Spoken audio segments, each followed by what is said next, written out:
I'm counting on you, Len Hikari. Sorry, I couldn't resist the Cutlaw's wording. Quick, use wide sword.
Cutlaw, curious question. Team Proto or Team Colonel?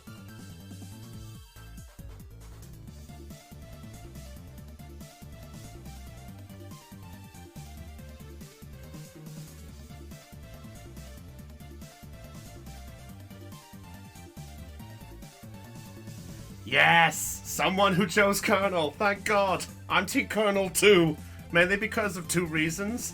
One, I like Colonel's design. Second of all, I love Nightman.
Ladies and gentlemen, the time has hit 0 and the song is now done. Hope you all know what that means. I think it's time for some fun!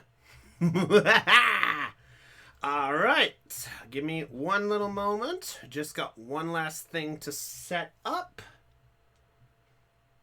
Hey, Floof got back in. Thank goodness. I was worried he wasn't going to be here on time. Well, I know he's in the call, it's just he wasn't in the session. Anyway, let's get ourselves to our lovable little movement. Let me, 1 second. Hello to more people. Let's see, I think we got everything sorted here. Up.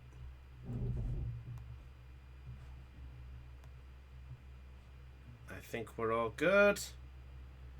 Yep, I think so from the looks of the... Oh, minus some graphical hiccups. Oh, nah, there we go. It likes me. Why have all of a sudden is that missing? Oh well, give me 1 second, guys. Just getting the last little thing here. Don't know why the hell this has disappeared, but oh well. I'll get into the call and we'll get this started. There he is. We've just got some happy people. And they're here inside the call. Hey! And in that process, we've been hit by a deluxe charge. Hannah hit us up with Hannah hit us up with an Hannah hit us up with an 8-month subscription, 8 months subscribed, and can't wait what this adventure holds for tonight. Heart star, heart star, heart star, heart star, and heart star. Brownie, I choose you. Brownie. Brownie, use explosion. Nani? I already ate. Oh dear. I know what I said. Chris would rather you slack off. Nah, it's just if he wants to use explosion, it needs to charge up first. Wait. Explosion isn't a charge up move. Solar beam No, is. Yeah, solar beam, but I'm not showing you where I get my light. Okay. People of Earth, lend me your strength for that one turn. Quick, my power's fading. Everyone, lend me your charging energy. Okay, let me just yeah. Let's get a hashtag joy charged in the chat. That would be pretty good right about now. All right, give me 1 second. I was under the impression Dale was the one that fueled your solar beam. Mwah! Good night, everybody. Bye, bye, bye, bye. I think Dayon was going more along the lines of Dell is the light of your life. I mean, Exactly. that does work too. Sorry for some. Wait. I'm gonna get fucking roasted. Wait, I thought Dell was the reason Brownie knows Harden. Oh dear. Good night, everybody. Bra-da-da-da-da-da. Fwow. And cut that out of the recording. I wish I could cut that out of the recording. This is why I never get invited to things. You'll have to use the track on Brownie. Brownie is unaffected as he has to D&D. Okay, fine. So everyone, hush! We need to start this stream. No, Cotlaw, you do not need to come in and use your soundboard. Not now, anyway. But ladies and gentlemen, welcome to tonight's episode of Perception Check. You must have rolled pretty high to find our quiet little stream. Joining us tonight, I am your Dungeon Master, or Game Master for the sake of this. I am Brownie of the Joy Charge Gamers, and joining us for the first Pokemon D&D session of 2021, we've got the Ragtag crew as you, hopefully, know and love them. We've got Aeon. Don't tell me. We're joined by Heidi.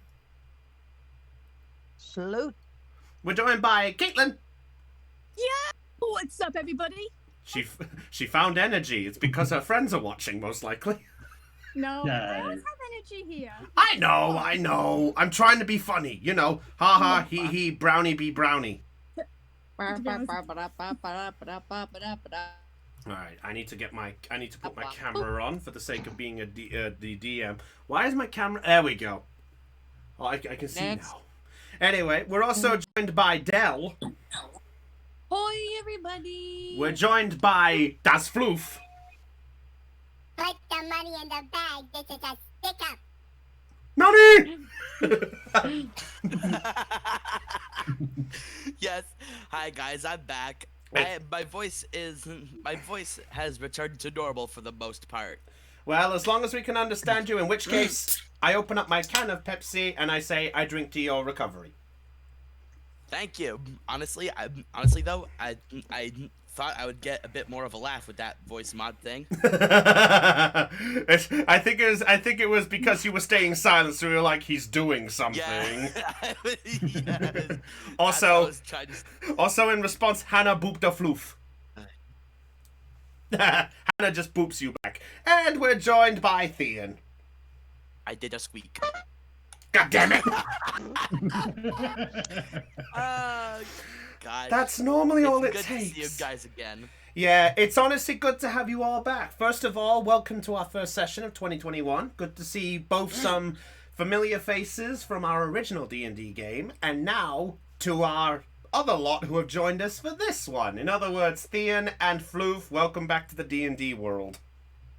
Sorry, I don't have anything to cover my head this time. Otherwise, you would probably see my beautiful shirt. Does your shirt say a swear word right now? No, it's a waffle shirt. I'm pretty much in pajamas right now. So am I! Oh my gosh. Look, hey, only by the time we finish these, it's like, I've done it. I might as well get ready for bed. Even if I wanted to show my face, I can't. I have no camera. Oh. Well, that It's sucks. a Anyway. sad day. Okay. Yeah, I know. Yeah, the happiness it sank. Anyway, I've missed it. Yes, let's get on with this. So, it has been a while since we've done this, so a small heads up to all of you out there. This is our first D&D session of the Pokemon campaign. We did start our normal D&D campaign, the World of Monu, back last week. So if any of you guys are wondering and you're back here, remember that there is another one that takes place every single Monday. Please excuse me. Pardon me. Anyway, but yes. So to sum it up, we have a Monu campaign, the main D&D, and then back to Pokemon every single Monday. Just make sure you keep your eyes open, or if you know people, you'll find out if we're live with doing this or not. Speaking The of... world of Pokemonu. No. Missed you guys. That's dark forest. Floof. Anyway. Floof takes 23 points of psychic damage, and the DM takes 100.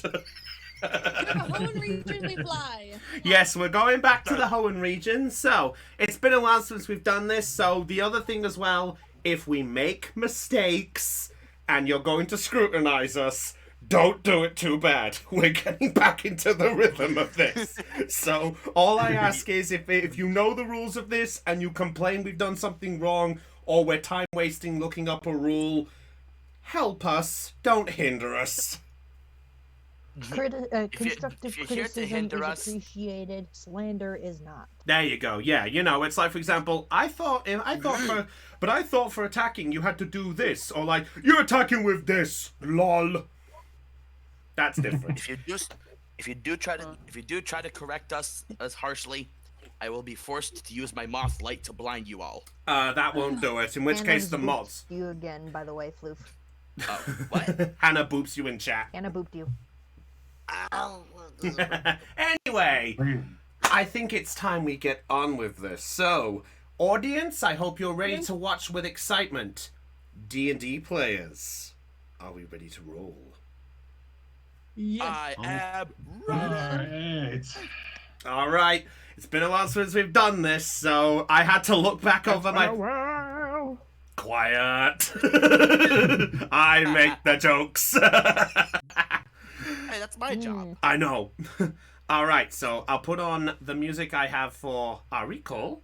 Lake from Diamond and Pearl. That's a very good track. I like that music track. Fun. By the way, I know there's the rumors of Diamond and Pearl, so please keep that rumor to a minimal. Diamond Pearl Phoenix! Diamond Pearl Phoenix! Shut up! Shut up! We keep that quiet for Please, now. somebody escort the fangirls out of the Sorry. building. Thank you. Anywho. Hey, as soon as Gen 4 remakes are out, the fucking, which I'm more looking forward to Gen 5 remakes, mate. I'll be first in no. I'll be first in line when the new Pokemon Snap game comes out. Oh, snap. Anyway, we're not here for podcast. Anyway, yes, Yeah. let's get to the D&D. Oh dear, Cotlow. I'll look forward to seeing that later. He's made fake stuff, I'll have to look at that later. Anyway, last time on the Pokemon Adventure, I have forgotten what name we gave this campaign, so please excuse me while I look that up on another end. But anyway. I think it was the quest for teamwork. The Friendship is magic. Friendship is stupid magic. Recap. Yes, sorry. I wasn't trying to ignore things, I was generally just trying to remember things. Anyway, last time on the Pokemon D&D campaign, the team of trainers who had been brought together for the local brand new tournament that had been established in the land of Hoenn, our trainer team had made their way up of Route 101 after a little bit of a catching time. They made their way to their first destination, which is Oldale Town, if I recall my names. Yes, it is Oldale. In the process of what's going on, the team were greeted there with a local mayor-type figure who was greeting the trainers as they came through. In the process, you ended up coming across a woodcutter by the name of Hiroshi, who was cutting down trees and scaring the starly away that were in the local area. In the process of this, some of you didn't take too kindly to that, so you went to go have a lovely word with him. You ended up finding out that the reason he was cutting all these trees down was he was pressed for his time to try to fix up the bridge that was on the route up ahead, Route 103. In the process of this, some of you decided to split up. Kemplar and Arlen stuck by in Oldale to check the local trees to try find some substitute and some safe ones if they couldn't fix the problem of the missing wood. Meanwhile, the rest of you went with Hiroshi to Route 103. There, you discovered the bridge that needed to be fixed, and in the process, you also found that the cause of the missing wood, or presumably the biggest culprit, was a bibarrel, which you found with the help of a local taming of a wild starly. Not caught, but at least good enough that it was knowing your friend. As you all tempted to catch that starly. Well, keep quiet. I'm just creeping. As you made your way through the trees to get a better look at this bibarrel, you found that there was a moment where you could discuss a plan to figure out what the next movement was. Sorry, I seem to be having a lag spike all of a sudden here. Hang on a second. I'm just going to have to mute my webcam for just a minute, just so I can get my... There we go. Sorry, I had a little lag spike. I just had to fix that quickly. But yeah, in the meantime, back in Oldale, Arlen and Kemplar checked the local trees, and not without the standard anime trope of there's always a problem in the trees. It's never that easy for the two. As Kemplar checked a couple of trees, you found that one of them was safe to cut down, but then when you went to go check another one, you found there was a little inhabitant in the form of a very cranky beetle. As Kemplar was making his way back from the tree as best he can, Arlen, meanwhile, had a moment of PTSD and basically collapsed on the floor. Wait, didn't he try running and he tried to run from the beetle. That's what I was getting at, because I was getting to that bit, because he basically had a moment, stumbled back as he ran, and basically got 2 steps and then... And whether that means whether that means Arlen is out cold or whether he's faking it, we do not know at this point. So in this process, didn't he roll a 1? He did. Yes, you're right. I forgot about that one. So yeah, he's technically out cold. Thank you for the reminder. So with that, we currently have our situations. So we're gonna go away from Oldale for just a moment while we just go back to Route 103. So we go back to Route 103. I'm just going back here. So just to clarify, just to make sure, because I noticed you said we were making a plan. I think what happened, like specifically, I think the horsey was going to use Smokestream, and Liz was going to have an EV attack the bee barrel. If I remember correctly. I think that was the plan about that. All right, I know the horsey. It's been a while. Hold on, let me double check my notes. I've been giving this some thought, and what I was gonna try, what I thought of trying to do was use smokescreen to first get the bee barrel's attention and see if it can be reasoned with. Okay, I'm just looking at this here. Yeah, we stopped your encounter as you guys were about to enact a plan. That was it. You said you had something, and I'm looking at this. So the only notes I had written down was the horsey would start off with Smokescreen, and the rest would follow plan suits based off of there. Yeah. So I'd also like to point out, I realized there was a slight issue with the B-barrel thing, so I'm actually gonna have to put that to scale just to indicate where he is. Gigantamax B-barrel. Oh, we haven't got that far. No, we haven't got that far yet. Dynamax? What's Dynamax? That sounds like a chocolate bar. also 10 feet by 10 feet. Pfft, that's not Dynamax. It isn't? No, not to my knowledge. To my knowledge, I think Dynamaxing is at least tripling each Pokemon size depending on the mon. But anyway, I digress. So, that is what we've got going on here. So here we've got the wild Starly, just for verification. This is the wild one that you managed to get on your side. So I'll just gonna have to do something here. That this one, of course, up here. This one is just watching you from up here. Also, as we gathered, just for the clarity, Tycho is back here, so he was looking at the water area down here, with Hiroshi basically just watching from the bridge. So yeah, he and Tycho are just watching.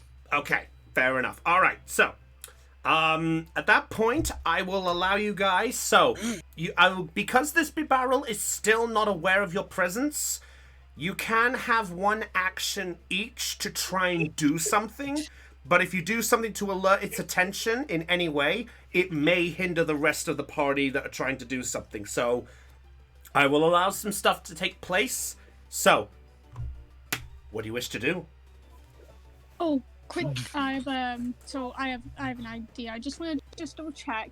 How far away is the B-Barrel's dam? Oh, Like, the dam. I realized I did not properly put. I realized that's the one thing I forgot to put in. 1 second. Would I here. be able to safely make it cross to the dam, or? Oh, that's a good question. 'Cause I don't well, want to fall in the water. That makes damn. sense. Too Okay. far to do what I want to do. Shush you. I just got that pun, by the way. So that. Okay. Give me. So like that. Okay. So. Oh, that's Yeah. what I. It's based. Yeah. So in short, it's not it's not fully across. By the way, just as a heads up. Like it's not completely built yet. Yes. Basically, it's hindered some of it. So give me a minute. I'm going to. Why do I put damn with that? You know, I put damn with an N. Damn. Wait, hang on. You know how Not that you bad. can It's not- access your character and Pokemon information from the journal Yeah. tab? I don't see mine. You don't? I do not. That worries me. Okay. I think I see. Oh, I see what happened. For some reason, it didn't give you. For some reason, I think I know what happened. It's because it said you had been removed from the campaign for some reason. Oh yeah. Oh yeah. Oh yeah. Yeah. I left by accident. I wasn't trying to. Oh, you could have told me that bit. Okay. It- There we it go. It didn't cross my mind at the Yeah. time. There you go. You should have your character there, and I'll get your I'll get your Pokemon up in the process. I have to do it one at a time. Okay.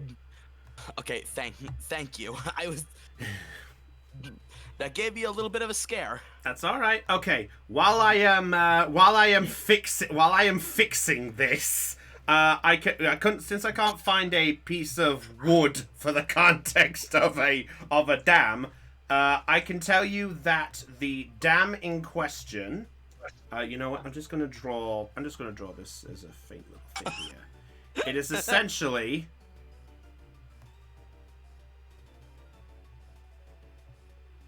Like that. Okay, that's fine. okay. Yeah, so that's Give us the context. size of its dam right now. That's fine. And right now, it's just busy building its dam, doing its B-Ball stuff, right? Pretty much, And it, yes. Okay. It just so- dived into the water. Yes, again, though. yeah. It just gone into the water. It was just basically just having a little swim moment. So it's like it's trying to make a move somewhere, but you're unaware. But we had it as you were undetermined on which way. Okay. I want to, since it's in the water for the moment, I'm gonna quickly turn. Collins is gonna quickly turn to Liz and say to her maybe we should investigate why it decided to want build a dam here. Maybe then we can figure out what to do. Maybe. Will be a lot better than fighting the bloke. I mean, he's huge. I don't think Beatrice's small size would be able to do anything to him. And even though it's a water type, I think even Mochi will have a little bit of trouble with it as well. We found a dam for us.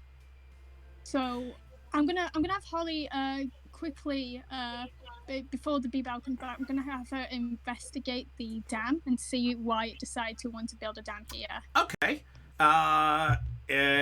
Okay. In which case, I will say, based off of this, you can make the check for me, please, with investigation. Oh, check the Discord chat. What happened?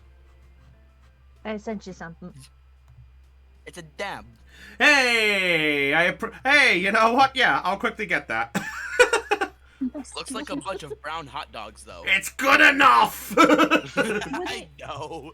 Would it be would it be perception, or would it be general education, or in this scenario, it would either be Pokemon education because you're trying to figure out this Bibarel's pattern, or the other option could be that you're doing perception to basically look around the area. Yeah, well, is there investigation on these people? No. Okay.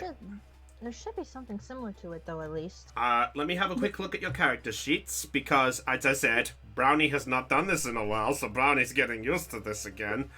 Let's have a look. But we barreled too far.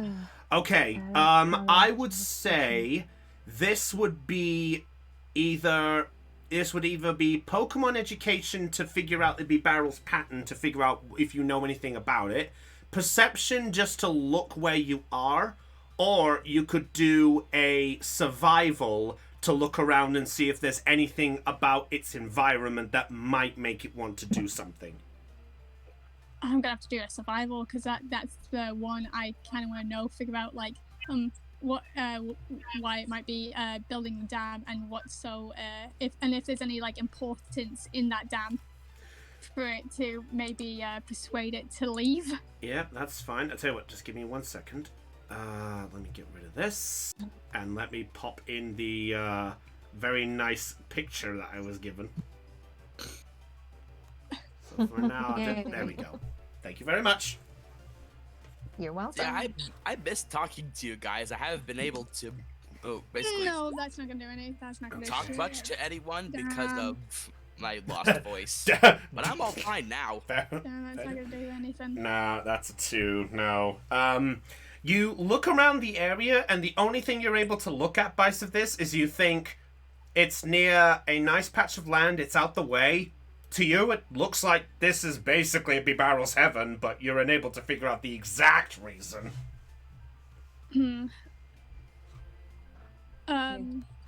Liz, do you think you can spot anything that might that you might find that might be so special about this dam? I could definitely give it a shot. Okay, same choices if you want to make that roll. I'll do survival like her. Okay. So, let's see. Oh, that's 3d6 with 2 nat 1s. Ooh. Okay. Let's see. Is Reggie within insight of Holly and Liz? I'd say they're a bit beyond the trees to get a good look, so at the minute I'd say not quite.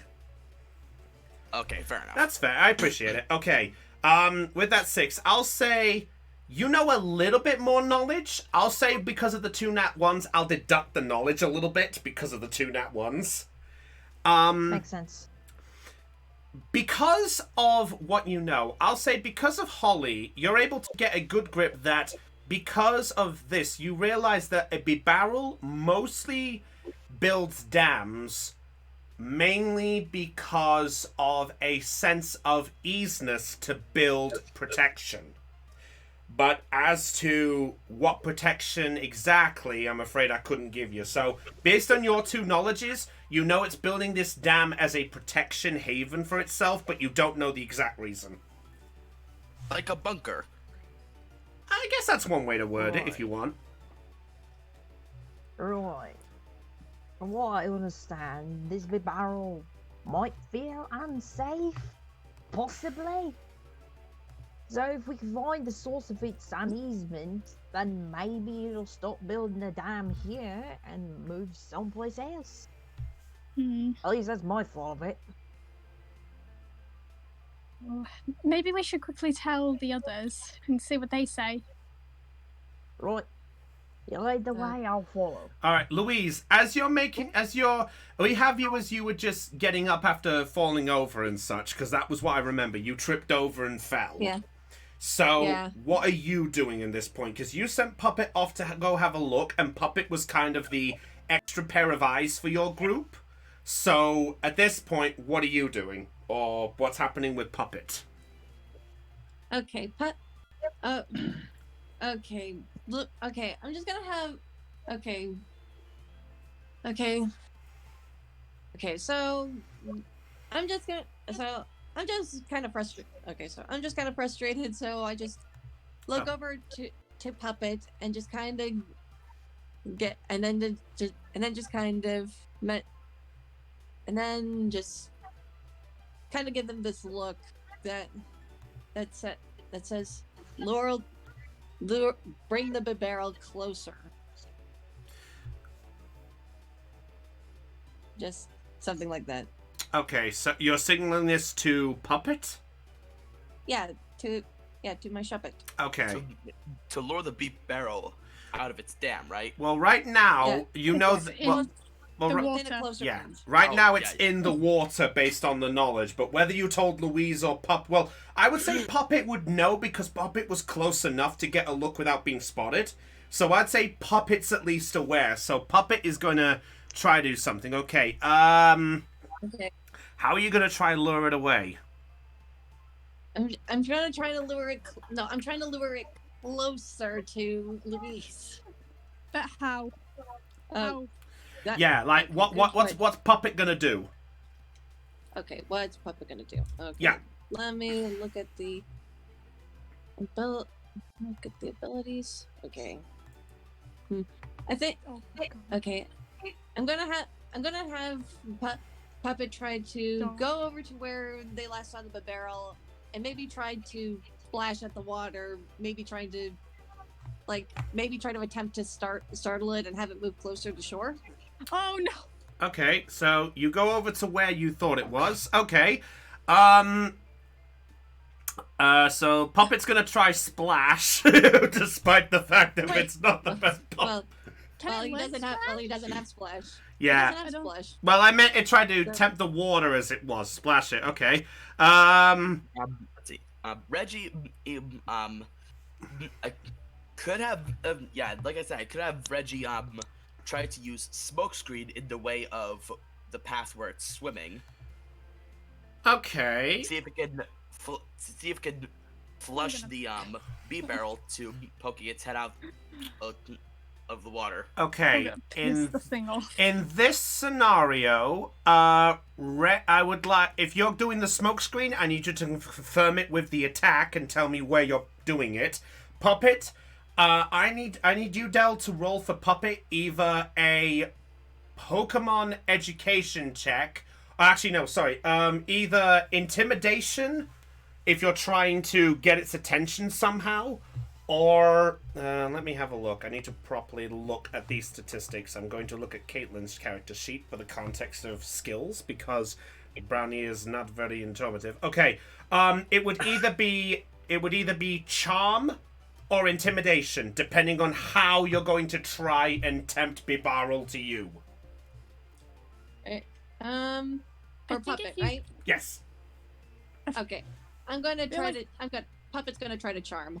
Okay, so a charm check for Puppet. Reggie, if you're doing smokescreen, I need to know what you're doing. Ooh. Smoke screen. Okay. Ooh, all right. I just have one thing. Just want to double check because since the barrel is in the water, I don't think it would like be able to. Depending on how deep it is in the water, would it be able to see Shuppet making like a cutesy face or charming it? I mean, I can do a roll for it. Yeah, I actually imported his character stats, so the Bibarrel does have stats.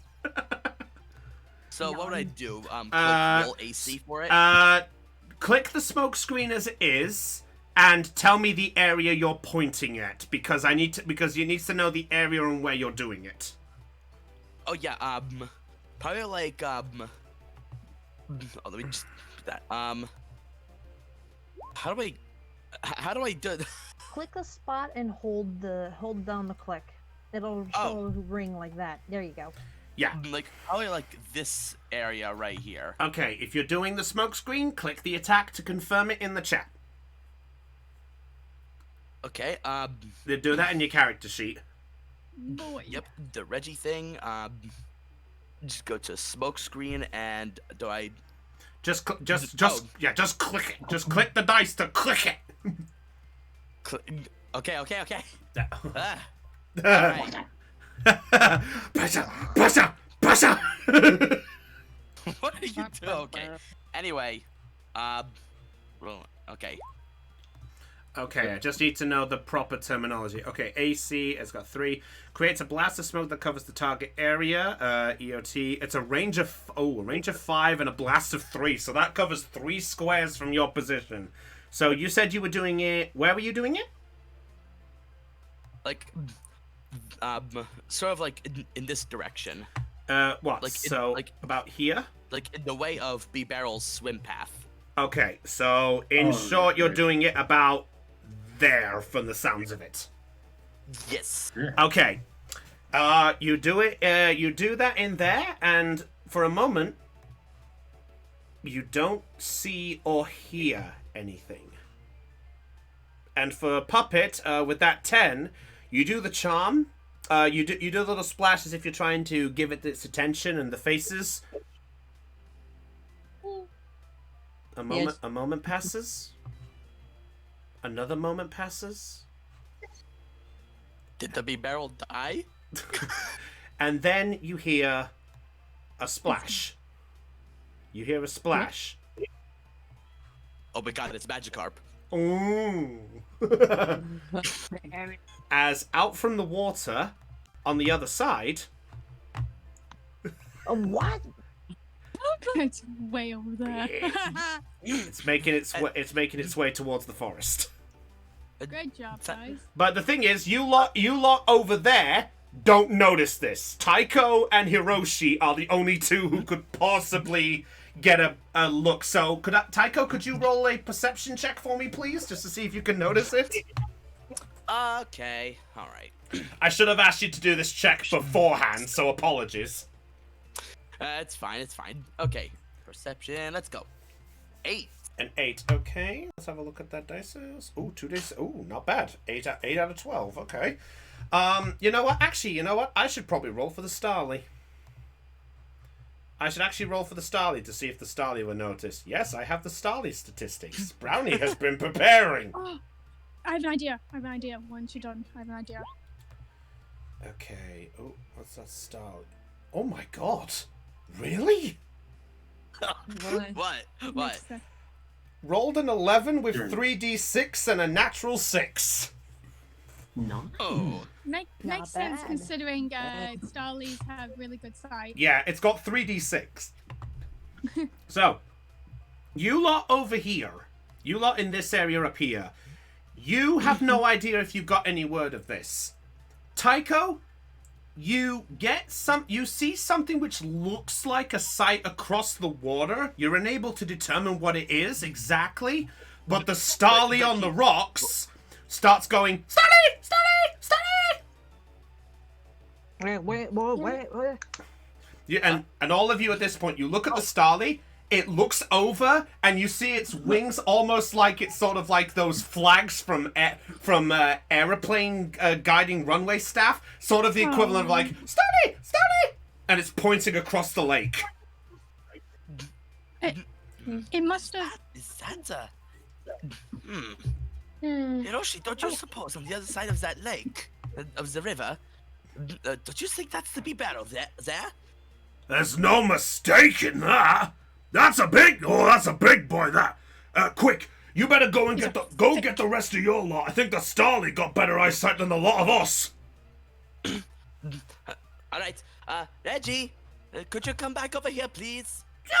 And at this point, Reggie jumps up and down, and the lot of you on the lakeside, you see Reggie jumping up and down, and then begins to start swimming back towards the bridge.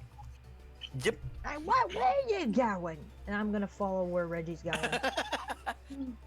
Okay. There you are. So what happened? Stupid thing. Stupid thing.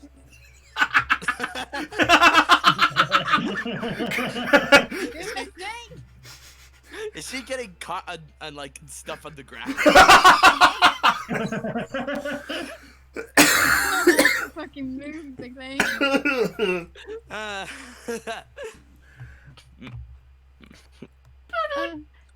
So, guys, I think I might know who the culprit is. I think it's a bee barrel.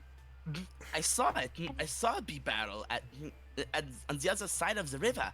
Don't you think that's the one? I reckon that's the same one we saw then. Yeah. Yes. Excuse me, Hiroshi. Are bee barrels quite common around here, or? Well, from what I've gathered, Bibarel are mostly among generated to the Sinnoh area.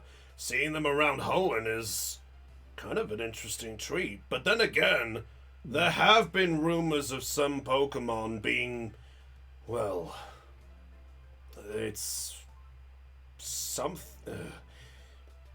I got point to the star. Important, maybe. Yeah. At this moment, Yeah, Louis. may I make a Poke education check For what reason?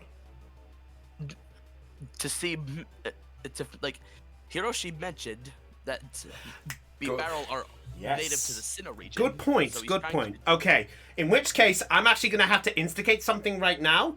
If you are a novice rank of Pokemon education, I will allow you to make a check. If you are under novice, then I will, if you're under, I'll say this to the rest of you group, if any of you are under novice rank, which I believe, Aeon, remind me, is novice 2d6?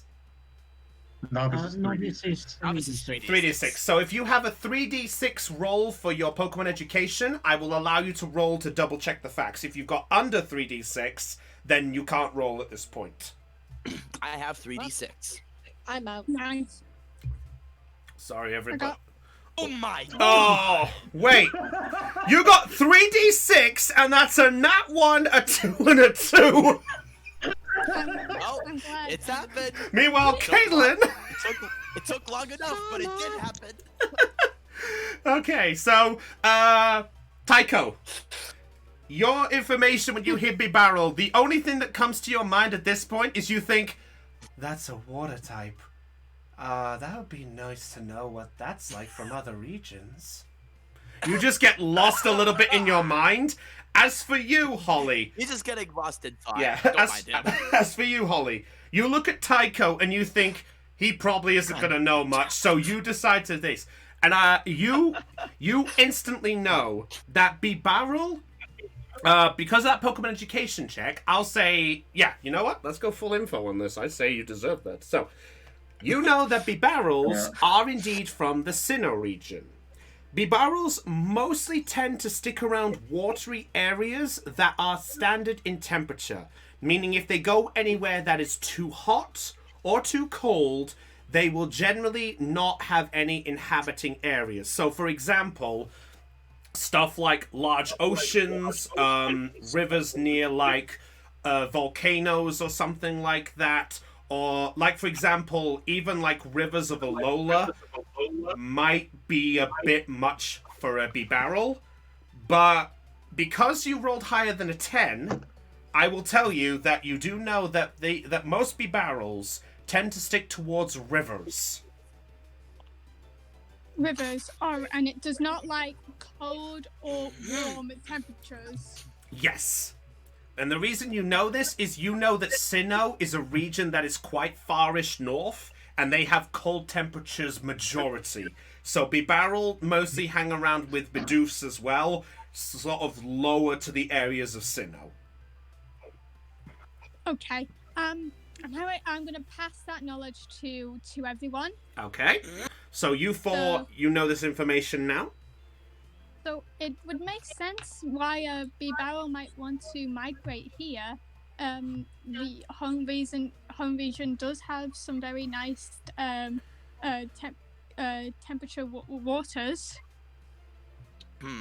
However, the only problem is it's stealing Hiroshi's wood that he was going to use for the bridge, and we can't really allow that. You're damn right I won't allow that! No offense. So what do you propose we do? Tycho turns around to see where the bee barrel, where he saw the bee barrel, and it's like, wait, where is it? So I have to admit, though, seeing the bee barrel working and just easily turning the wood into preferred logs for the dam is just so mesmerizing. It's such a great craftsmanship. I'm snapping in front of what's her face? Holly. Holly. I'm stepping in front of Holly's face as she daydreams. Wait, we got a situation here. We're supposed to be building a bridge, not building a dam. Tycho's so if you have a plan for either taking back that wood or relocating the dam, I'm all ears. Otherwise, I'll say we just get this bloke out of here quicker than you can say, roll me in the grave. Please, Liv. I would prefer if we avoid violence. I mean, it's not the Bibarel's fault. He was just looking for a home. Yeah. Okay, Thin. We'll come to you in just a moment. So, go ahead. All right. So, admittedly, I was thinking at that point when you said without violence, I was thinking of going straight back to the others at this point, but fair enough. He's going back, so we'll do a bit more here. All right. I poke Hiroshi. What's up, miss? Stone. Stone? What? Stone. Stone? Are you saying to make the bridge with stone instead or something? I nod. I mean, we could, but the problem is most of the stone that would probably do well is probably sitting in that cave across the water. I mean, that could be an idea. That does present a problem. To get to the stone, we need to cross the river. But we have no means of crossing the river. Maybe we should wait for the Bibarel to come back. Maybe we can peacefully, maybe we can just peacefully sort this out and without any violence, and maybe have it move the dam somewhere else, and so it doesn't steal Hiroshi's wood. As much as I'd love to agree with you, girl, we don't exactly have the time to wait. We have no idea when that Bibarel is ever going to show itself again. At that point, as you say that, across the river, you then see the sight of a Bibarel with a large log in its mouth. And you just see it sort of do the equivalent of, on all fours, it's walking to the river, kind of the equivalent of, I guess in a way you could say it's sort of just gleefully, it's like shaking its back as it's walking. I guess the right way to describe it is it's kind of like...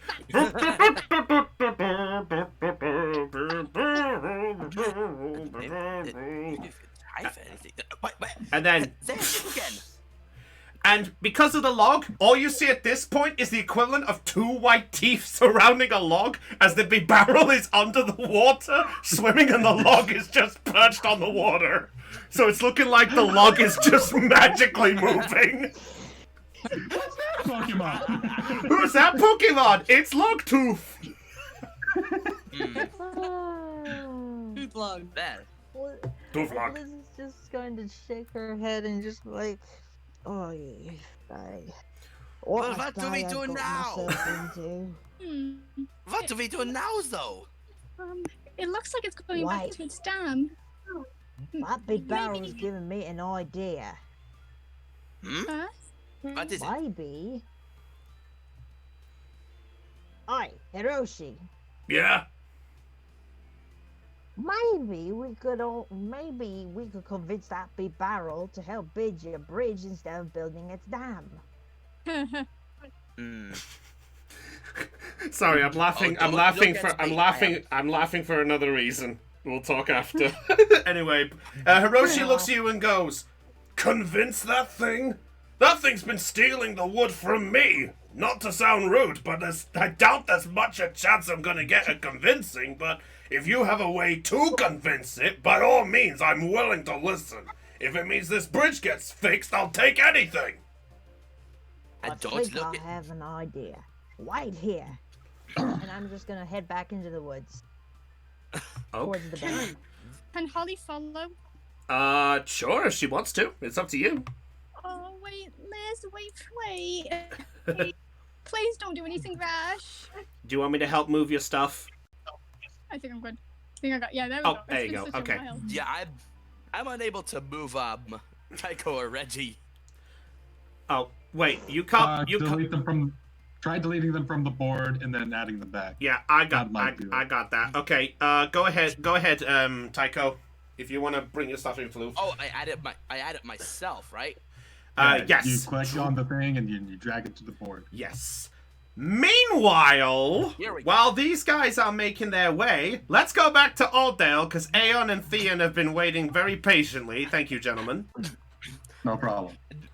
Actually, Tycho says to himself, "I wonder how the other two are doing." Yeah. Face bombing. A good Oh, transition. jeez. Meanwhile, while this is going on, Kemplar, as you're now staring at the sight of this giant yellow beetle looking at you, Yeah. and you then look to the side as you try to go and get some help, you see Arlen just on the ground, face down, just doing nothing. Well, this ain't good. Alright, let me have a look. What do I want to have for music? I realize I haven't got tense music. Chris, can I just say like this meme? Go on. It's like, not the bees. Ah! All of a sudden, you hear the sound of what sound? All of a sudden, you just remember that movie you saw as a child. Please don't. Please don't do. Yeah. Don't do that. Yeah. Please Sorry. don't say Let's. that. Yeah. Let's not. All right. So at this point, the beetle is looking at you, Kemplar, and all you see is just its its arms just across its chest, as if its wings are flattering. You hear from the sound of the guy at the shop going, "What the hell?" Don't worry, I got this. You better! And he jets off behind the shop. All right, Arlen, I would like you to make a survival check for me right now, just to see if you actually are awake. I'm pretty sure I can tell you what the answer is going to be, but let's find out what it is. Is it gonna be another nat one? Let's find out. No. Unfortunately, there's a small problem with my survival check.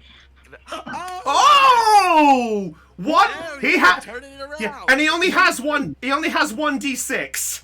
So he got a crit on a 1. So fair enough. That's a 6. Okay. So Arlen, you slowly begin to stir as you hear the sound of Kemplar screaming, "Don't worry, I've got this. I think." So, Any witty remark? yeah, so Arlen, you are awake. I will give you an opportunity to do one thing before we get into what we're gonna do. So, what is Arlen gonna be doing? I think at this point I'd like to make a perception check to notice the beedrill. Go ahead! You know what? Sure, because you got a critical, I'll allow you the action. Theon, hey, look at the bright side. At least you have What the hell? Okay. That is 3d6. That is a crit 6 4, to 5, 5. and 6. I believe that the beedrill has Arlen's undivided. Yeah. So, Arlen, you look up, you sort of do a shake of your head. You turn, and as you see Kemplar just stood there as if he's getting ready, you then see the sight of the beedrill who's not looking at you, but is looking straight down at Kemplar. It's like it's not even acknowledging you. So, you do see a clear sight of all three, so it's up to you what you want to react with. Okay, let me think. Immediate reaction. Yeah. Wait, Dad. That's why I said he could have one action and see if he wanted to do it. I'm gonna be honest, everything that I could roll is rather Uh-oh.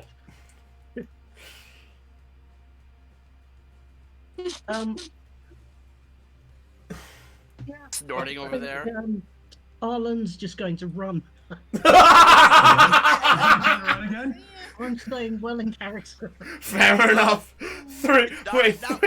That's a 3. Okay. I'll say because of that athletics, you manage to get up, but you're kind of frozen. You're kind of frozen in place, I'd say. You're like, you get up and you're just like, okay. So I'd say because of the 3, you didn't quite get up fast enough to get out of the full range.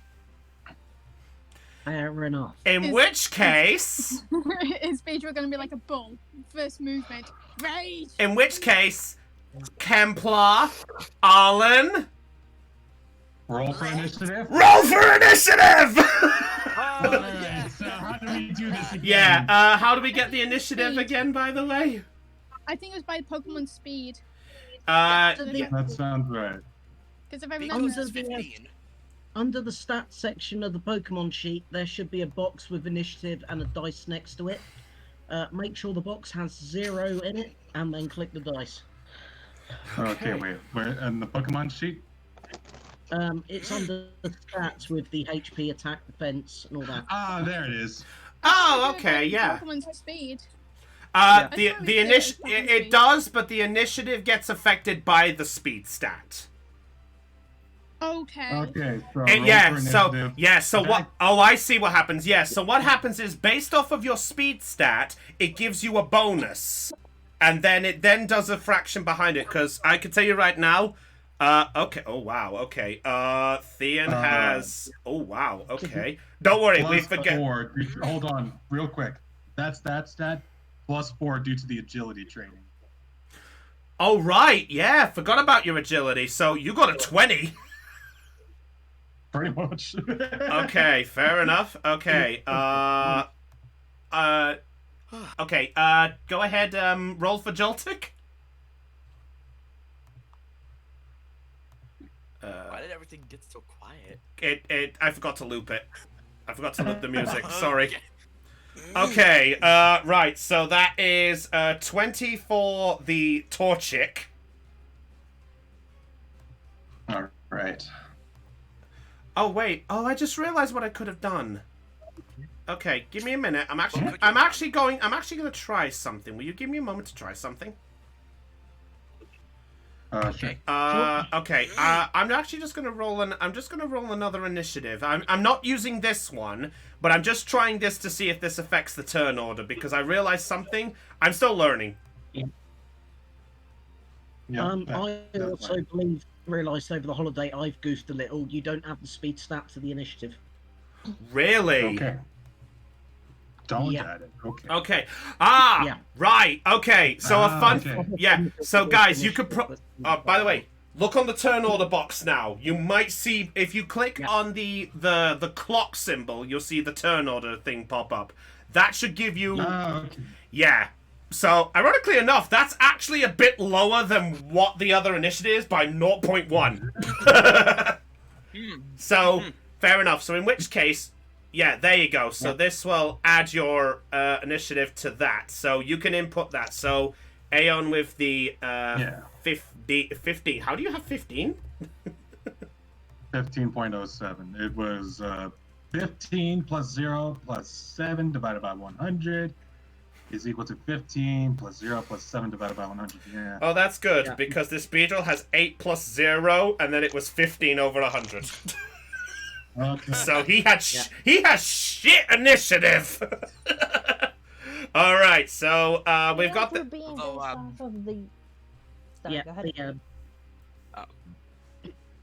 Okay. Yeah, we'll have to look that up. Okay, Bogdal, off you go. All right. Bogdal has to open this the only way he really can. Bogdal, it's time to use Ember. All right. So, don't set the whole forest on fire. Careful! Yeah, Don't give me ideas. So Ember, here we go.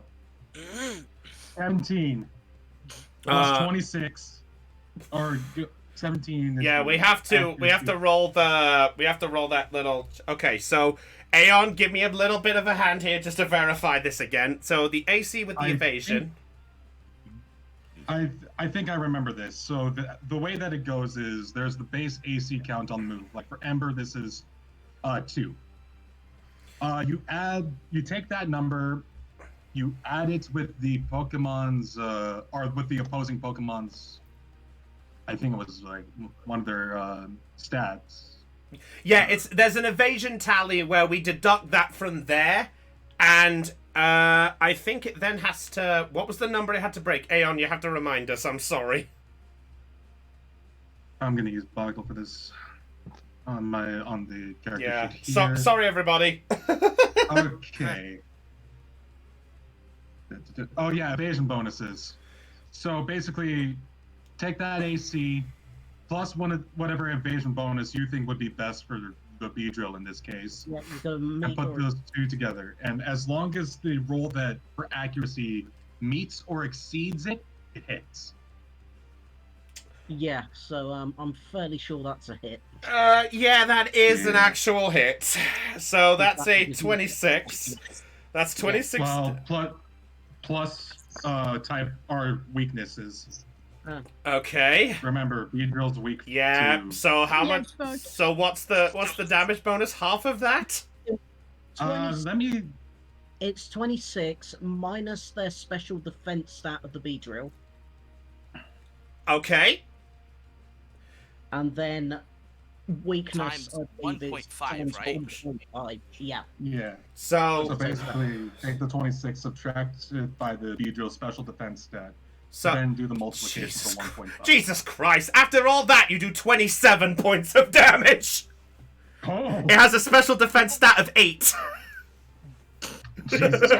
It's better than 26. Yeah. So okay, fair enough. That's a good chunk. Okay. All right. Time for the next bit. 1 second. I'd like to use one of my. Oh, I'll give you that. Second. Yeah, just have to minus the number. Okay, fair enough. Yeah.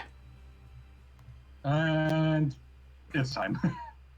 You're gonna catch it. I'm gonna attempt to catch the Beedrill. No! I knew this was gonna happen. I knew this was gonna happen. Go ahead. Okay. Okay. Yeah, he can do it because of him as a Kemplar. Hey, the Beedrill ball. I'm throwing the Pokeball. Okay. Okay. Could you remind me how we work this out? I believe. Yeah, actually, I don't remember this one entirely. I do know that I have to roll a D100 and get below something, but I don't remember what. Exactly. So you have to get below. What level is this Beedrill? I am not telling you. I am not telling you that yet. Okay, so thanks for reminding me. It was like 30 plus the level like Yeah. So okay. subtracts that by the amount of health it lost. I want to say. That affects it somehow. I know it does. Aeon is just verifying this. Apparently, sorry everybody. Have it 100 minus its level twice. Doing my numbers. Okay. Yeah. What percentage of hit points does it have? It Yeah. it has 25% left. So only has a quarter left. So add 15 to the capture rate. Okay. So that's hold on. Evolutions remaining, so take 10 off the capture rate. Well, it's a Beedrill, so it's got no evolution left. Yep, Yeah, so so that's 10 gets removed from it. 10 removed. Mm-hmm. And its capture rate. Okay, then in that case, let's see. So double the level. And then the percentage, it knocks another 15 off of that. Yeah. Okay, and then what was the last bit again? Sorry. What the? Basically, it's let me double check this. It's 90 minus its level twice. 90. Okay, 90 minus its level twice. Okay, that is 76. I have to roll under that. Yes, 76 or lower. So it's like 1d90? 100. I have to roll a d100 for this. I believe. Okay, yeah. / roll 1d100. You have to get under 74 or 74 or lower. In other words, a big gap. Here goes. He's got it. He actually caught it. Okay. Oh my god! He fucking. All right. So.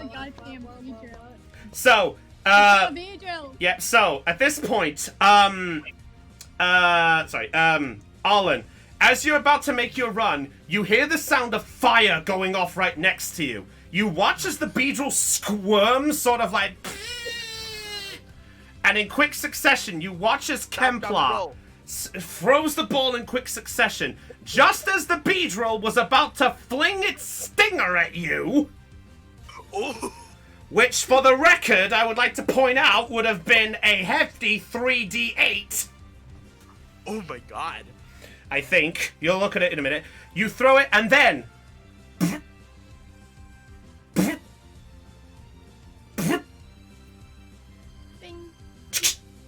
And thus, the Beedrill has been caught! And I haven't got celebration. I haven't got celebration. That's the... ironically enough, that's the one music I have not got on this thing yet. I need to look that up. Oh, don't worry. I've got you covered. That'll work! That still works! By the way, would you like to give a nick... by the way, at this point, you look at your Pokédex, Kemplar, and you see then you have caught a Beedrill. Would you like to nickname the Beedrill? Hold on. We gotta do what the index does. I was wondering how long it'd take before he frickin' did it. I nearly forgot to pull out my D20 for this. I just realized something.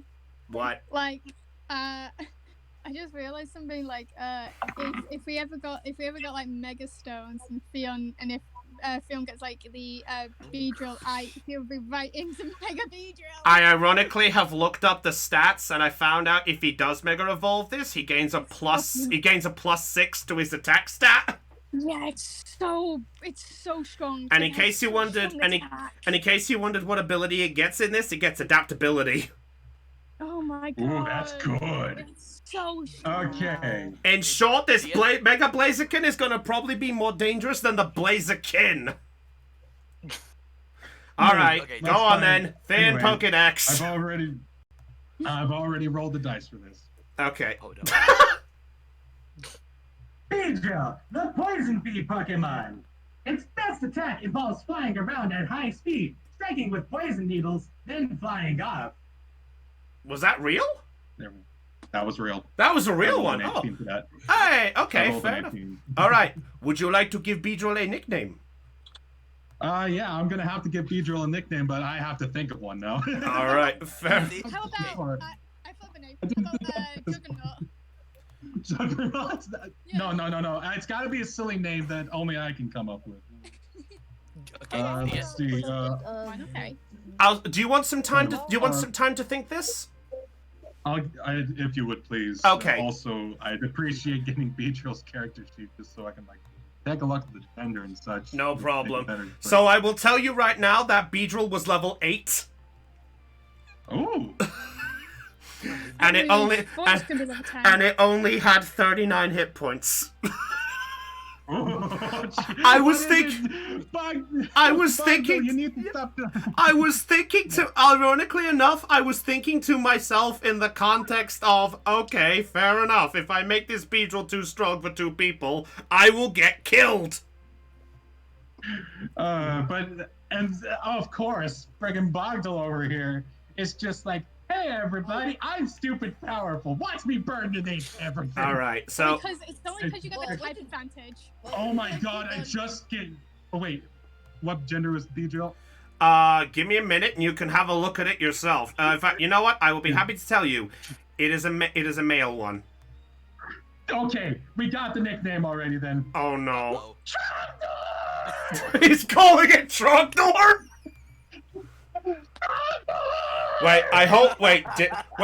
Is it a male?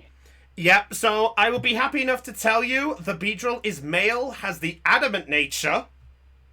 Oh, What is good? It What means is adamant? attack up, special attack down. Huh. Beedrill is basically perfect nature, and in case you wondered of its moveset, it knows Poison Sting, String Shot, and Harden. Didn't get any moves upon evolution because it's not that high a level yet. Yeah. Nope. Beedrill, the poison bee Pokemon. It just hardens and hardens and hardens. Wait, hold up. It's level. Wait, hold up. Yeah. Level 8 Beedrill? Yeah, I know. Before you get clever with me, I do know it evolves at level 7 to Kakuna and 10 to Beedrill. But guess what? My world, my rules. Fair point. Fair enough. If you have a problem with it, you have a problem, take it up with Nintendo. I might change the name from Trogdor actually because Beedrill can't really burninate anything. No. All right, so. I think Aeon has a question. Yeah, sorry, Aeon. Well, Kemplar's got his face in his Pokedex. Arlen breathes a sigh of relief at the fact the something out of the depths of his nightmares has disappeared, and then regains said look when he realised said thing from the depths of his nightmares. He's now on the team. I forgot. Yeah, I had to. That was what I was hoping. So at this point, Pico just looks up at you. Pico looks up at you and just very gently, Charlotte just sort of uses its little claw to pull on your trouser leg and just like, Oh, I am lightheaded. This is so funny. What went wrong to not cry? I changed my mind. Its name is now Opanar. Opanar? And what's Opanar mean? I have no idea. I looked at keys on my keyboard, connected letters together until it looked like a word. Fair enough. That's how I come up with my names for everything. It's also known as the evolved form of Hypno. If you rearrange those letters, Rapno. Rapno. I'm beginning to feel just like a Rapno. No, not now. Anyway, so Pico at this point, Pico pulls on the leg of Arlen, and then it looks over at Kemplar, and you just see it do a little, like it's raising its claws, like as if it's giving a celebration. That's cute. That's really cute. Okay. Also, Heidi has a fun fact. Go ahead, Heidi. So I got curious, and I was trying to figure out what real life animal Beedrill is based off. It's based off of the Asian wasp, and how fast they can go is 25 miles per hour. Oh my god! Not bad. By the way, They are fast boys. It does make up for that, especially with its acrobatic stat. It has 5d6 plus 3. What? I'm sorry. Hold on. How have I not noticed this yet? What? Fucking what? I'm not joking. Oh my god. That is it. You know what? Hang on. 1 minute. I will show this to all of you, and you can look at the Damn, you stats. got yourself a. You Combat won. stat You is got yourself a good one. 4d6. No, It's 5d6. combat stat is 4d. No, combat 4d6. Okay. Bitch, Acrobatics what? is 5? Yep. And you want to know the fun thing? This Pokemon is still classed as an underdog. What? I'm not joking. That is 100% in the Pokédex with the phrase underdog. Oh my Kevlar, you God. are a mad lad. Thank you. I'll be honest, I was thinking of making that Beedrill so much stronger, but I'll be honest, I didn't want a one-shot thing and leave a Beedrill flying around terrorizing everybody, so I thought, you know what, I want to have some fun. Still, to quote a meme, you did it. You crazy son of a bitch, you did it. Well, this is Oh now my going to God. be very interesting for the rest of this campaign to see whether he relies on God. Bogdle or the terrorizing Beedrill. God damn All it. right, I got the B-Drill. I'm gonna call you Openor. You see the Jolty just jumping up and down.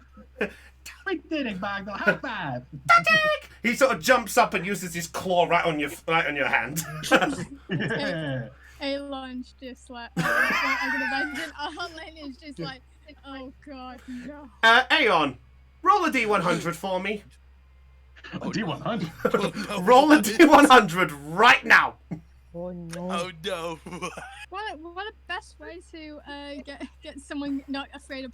Okay. 46? At this point, Arlen, you then look and you see Kemplar mention, I'm gonna call you Opener, and you realize as you look at the Pokeball, you hear the sound of buzzing just generating in your ears.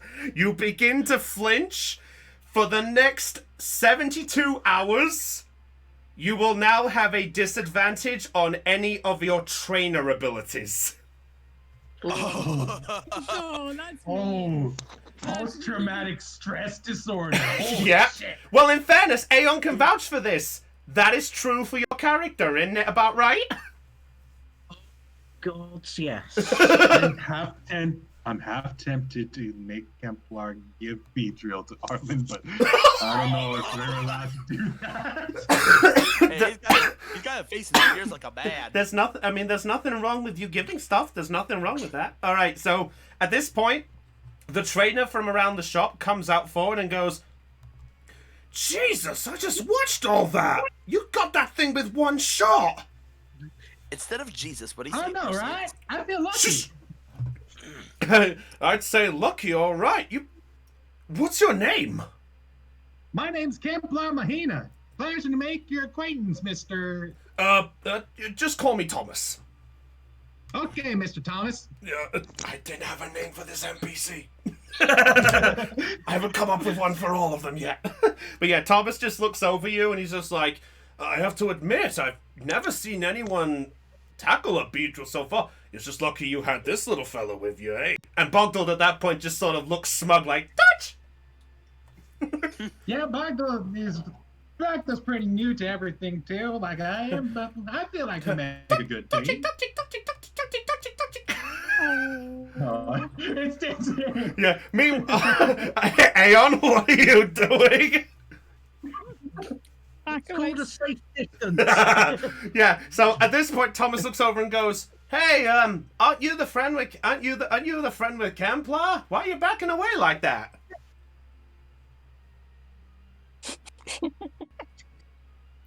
The Beedrill. Yeah, he's not talking. You're not talking, Aeon? Acting like what? You look a little flustered. Are you not a fan of Beedrills?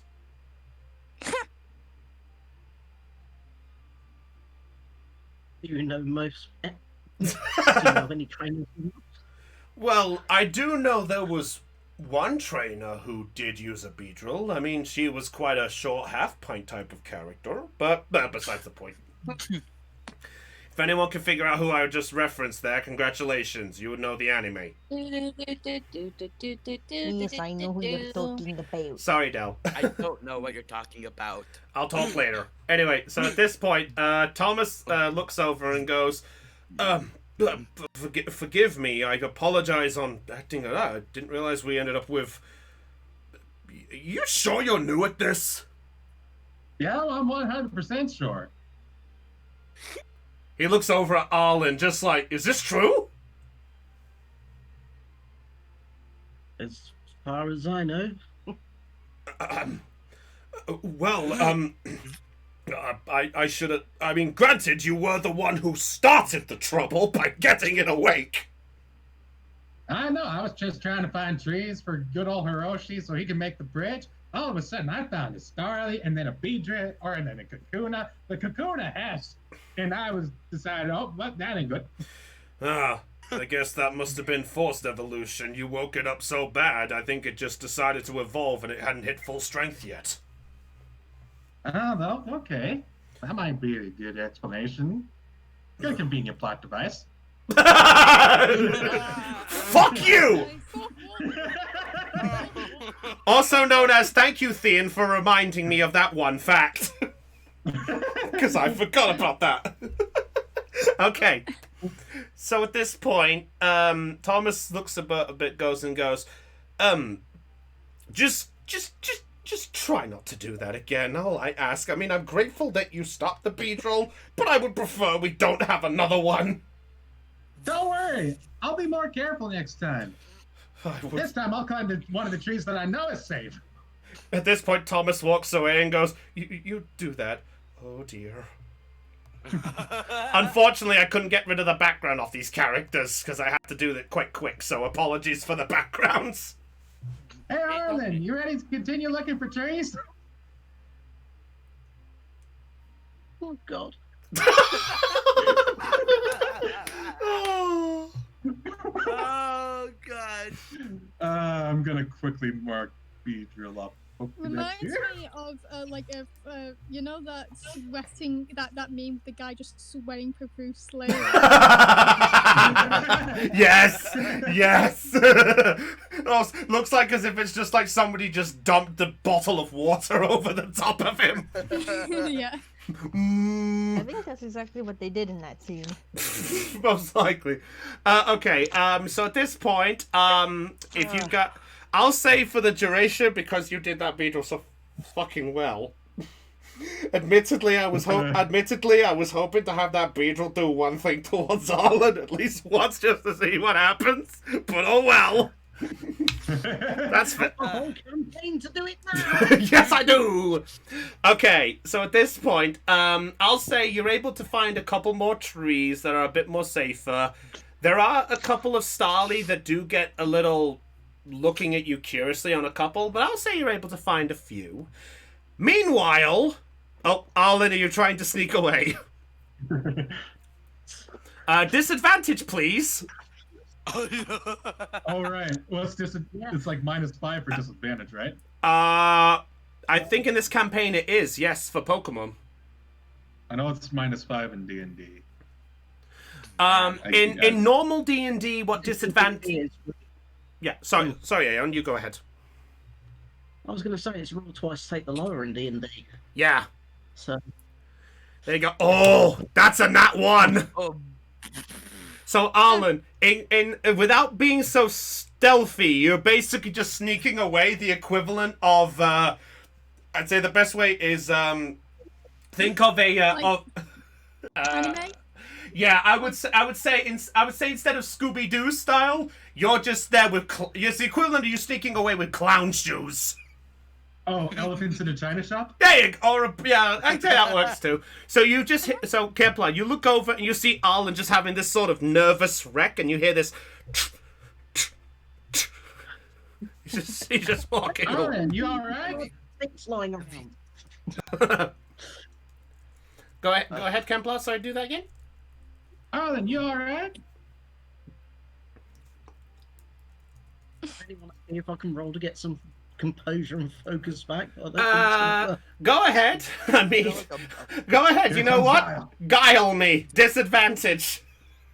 I'm just gonna move Kemplar closer to Arlen. It's like out of all the bugs in the world, it had to be a Beedrill. No! There it is! I can still lie with the best. Yeah, not that. It's not as great as you usually are. I'll say you have at least a little moment where you're just like, what? Who? Me? And you compose yourself. So you've let it slip that you're uncomfortable about the situation, but you haven't fully let on, if that makes sense.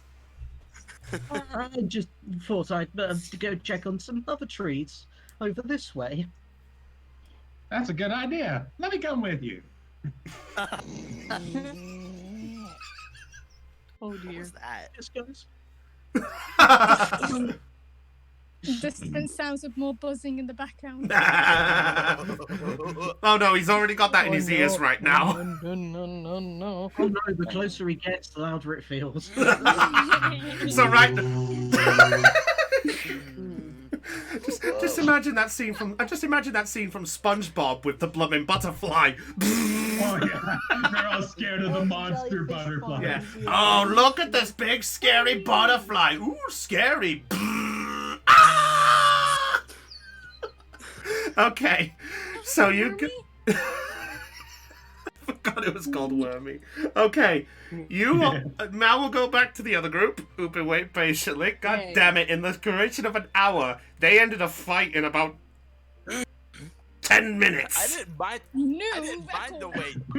We spent 30 minutes dealing with the beetle. It's been an hour and we're still dealing with Bee Barrel. Okay, so at this point, I didn't mind the wait. This is fun so far.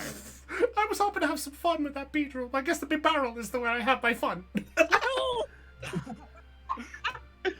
You asked for it. Okay, Bee Barrel's level +1. Okay, I'm joking. All right. Okay. So at this point, you all make your way there. Louise, have you gone to follow them as well? Yeah. Yes, because I have a plan of my own. Okay. The Starly at this point flies over here, and the Bibaro makes its way back. You see it swerve through the rocks, and as it gets here, it sees the remains of the water getting mucky. Like dirty as it was. Sorry, I'll say the proper terminology. And it's just looking, and at the point you just see it, you see the wood stop. Right where the smoke screen had just done its business. Where it had dissipated. It's still there, but not completely. But you're unaware to you, he's just stopped. Hammer time. Shut up. So Holly's just gonna run up to Liz and say, please don't do anything rash, okay? Relax, I've got this, Ollie. You trust me, right? She says while pulling out. Never mind. Let them have the moment. Maybe we could try doing this nice and slow. What if our Pokemon try and communicate with him and show them they're not a threat? After all, Liz just kind of clenches her fist. So you don't trust still? No, of course I do trust you. I just figured we just figured we'd try something that might not harm the Bee Barrel. That's all. That's what I've been trying to do. I was gonna let Beatrice climb on the dam and talk to the Bee Barrel about building the bridge. Maybe I can help. How? I could have Mochi use charms, and that way the Bee Barrel will not see us as a threat. As you're having this conversation, Louise, you see the Bee Barrel beginning to move back towards its dam. Liz and Holly, you guys don't notice this yet, so it's up to Louise if she wants to share it, by the way. Oh, what was that? Liz just looks down at Beatrice. Oh. Yeah, Louise. Yeah, she said that. So I'll say at that point, you both look over, and the three of you now see the Bee Barrel approaching its dam, or rather, the log approaching its dam. And at that point, you watch as the barrel then slowly raises its head out the water. And as it's going there, it's going... beep, beep, beep, beep, beep, beep. And there you then see it begin to work on the dam. It places the large log into a spot in the dam. And it tries to force it in with its large tail, like... Well, it sort of gets a bit out the... It sort of ducks under the water, then dives up and tries to whack with the tail. As it does so... all of a sudden, because of the force of its tail... give me a minute. Oh, there we go. As it does that, the dam breaks. Oh. Crikey! Its tail whacks it, and the wood begins to float all the way back down the river. And to all of you, you just hear this. You hear the big barrel go. Oh. The dam collapsed. Yeah, shut up! I guess the wood wasn't I'm guessing Hiroshi's wood wasn't strong enough to withstand the force of Bibal's tail slap. Well, I'm in range. Oh, I'm definitely in range. It's trying to go collect the wood. So you guys now are, I'd say, within range to do a couple of things, or rather, Liz and Louise mostly. Why? What are you doing, Del? I'm gonna use Channeler on the big barrel. Oh, okay. What does Channeler do? So Channeler is basically what Del's trainer class ability is. There we go. Okay, so that's a huge channel the target Pokemon. If you attempt to channel a hostile Pokemon, which is, I don't know if this counts as one, you must make an intuition check with a DC of 15 to channel the target. You may stop channeling a Pokemon as a free action at any time. You may channel a number of Pokemon at a time up to your intuition range. If a channel Pokemon goes further than 20 meters from you, they stop being channeled. So right now it's 15 meters. So yeah, she can technically, but if it goes here, for example, it's out of the range. But here is fine. Yeah. So she has one capability to do it. So let's double check. You may communicate its intentions, emotions, and motivations to you. Okay. Make that intuition check for me then, please, Del. You have to break 15 to get it. Okay. So it's hostile. Intuition. Not. Intuition. You know what? It's not. It's not hostile. So you know what? I'll lower the DC for this. I'll make it easier. Get a 12. 3d6 plus 2. 13. 13. Oh, am I disconnecting again? No. No, she didn't send it into this chat. Oh, I sent it. Might take some time to reload it. Give it a minute. There we go. There it Just a is. connection issue. Okay, yep. That's a 13. Yep. Okay. I just realized, in order for you to get that channeling to work right now, if it was hostile, you would literally have to get near perfect on all of your dice. I know. I'm aware.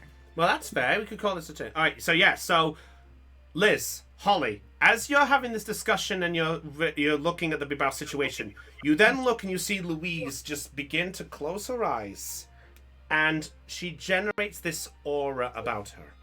The next thing you know, you look at the Bibarrel, and it just stops going bleh, as it was just about to grab a hunk of the wood. The Bibarrel then looks over in your direction, Louise. What? Sorry. No, you go ahead. Okay. I give the barrel a friendly smile. Bleh! It just gives a smile back and just looks at you. That's cute. Well, Tycho, you can't see this right now because you're beyond the rocks. I know. I know. I'm just saying that's cute. No worries. I'm just saying that's cute. Okay. I crouch down over the edge of the water and try to coax the barrel to come closer. Let's have a look.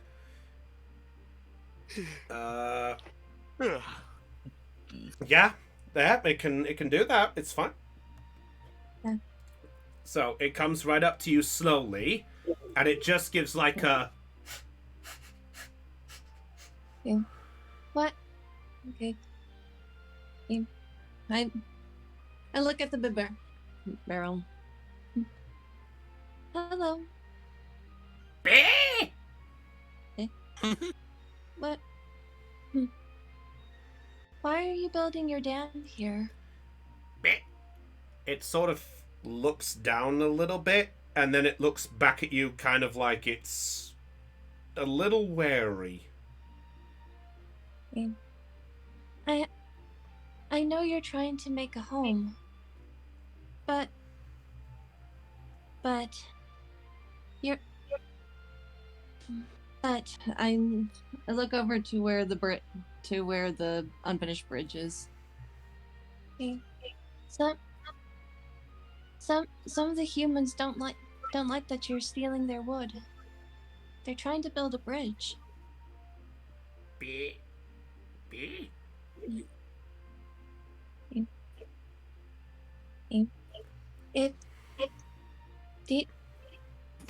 Can you help?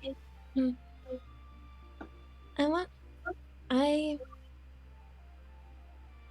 to ask if are you lonely? You see it sort of look over at the rest of the girls who are with you, and then looks back at you, and it does scuttle back a little bit, and it gives like a little nod, just a little one. Don't be afraid. We won't hurt you. We want to help you. This is cute. At this point, it looks over at you, and it just, and almost like it understands, it then begins to speak. Well, not speak human, but it's sort of like barrel, you know, so like that type of thing. Louise, you do understand part of it because you're channeling. I have to give you some information.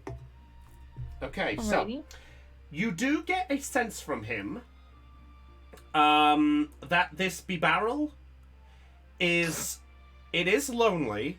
But to the context of the fact that it, well, the wording you get from it is, it got brought over to Hoenn by mistake.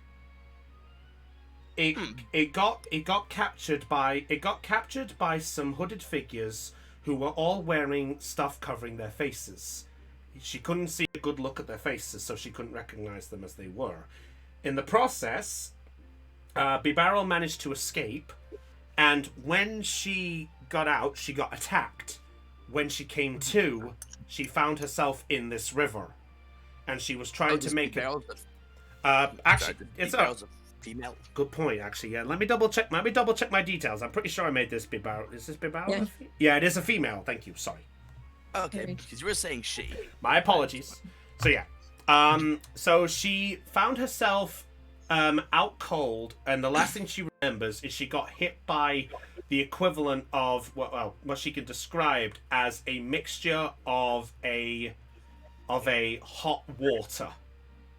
At that point, she was knocked out cold and sank under the ocean. When she then woke up, she found herself in this river specifically.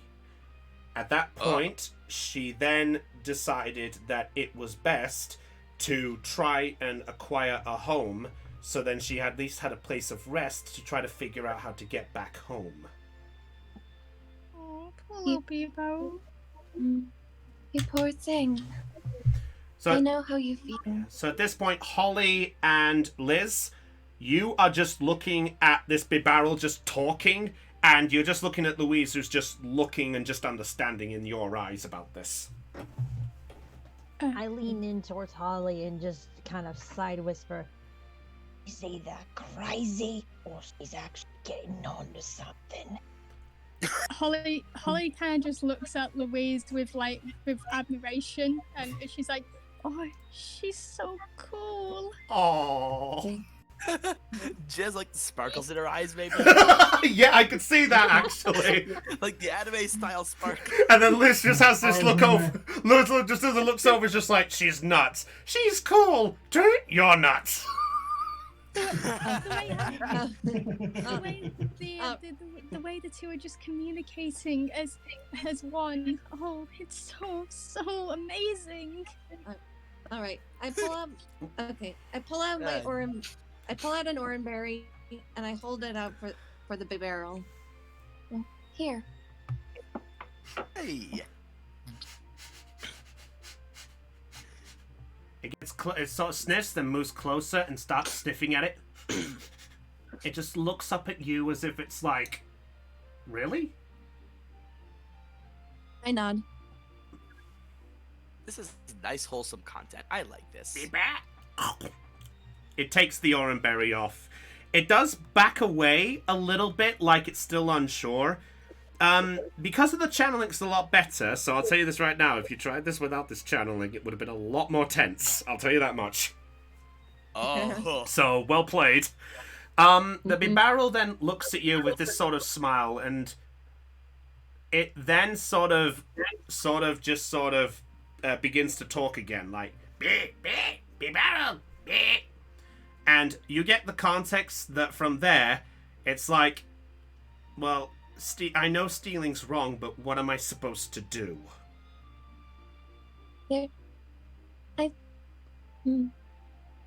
What if I explain this to the others? If I explain your situation to the others, they can help. We can help you. And I think it would. I think it would be best if instead of stealing from people, you could help them build the bridge instead.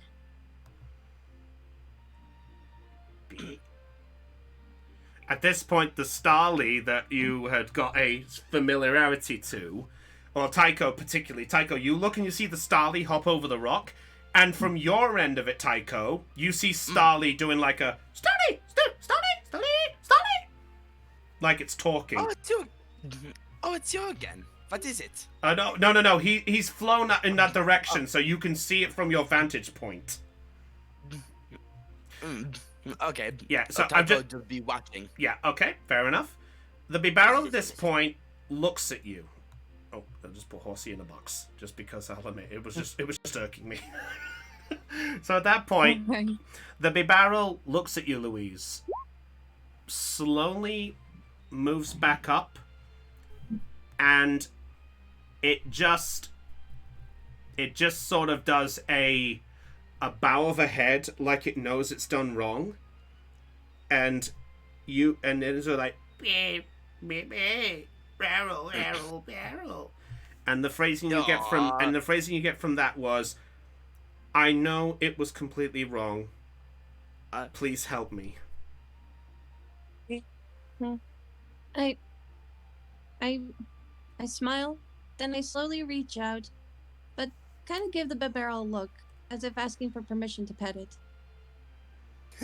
It just looks at you with a little blink, like it sort of backs away just a little bit. I mean, I know the channeling makes it the fact that it is somewhat loyal, but I've put like a house rule for myself that for your channeling, if it's had a past of some kind, that it might affect some criteria of your channeling, but not much. Not to the point of it's gonna fully disown you, but more like it's just really wary. Fair enough. It's nice, wholesome content. I like this. I withdraw my hand upon the barrel's reaction, then just give it a smile and a nod. Okay, I understand. We'll help you. Barrel. But wow, I feel like I'm in Natalie or Iris. Barrel. Wow. I'll have to show you that later. I'm sorry, just for this context of that joke. But yeah, the barrel at this point just sort of, you get the phrase of, I'm sorry. It's the first humans I encountered. They were the ones that kidnapped me.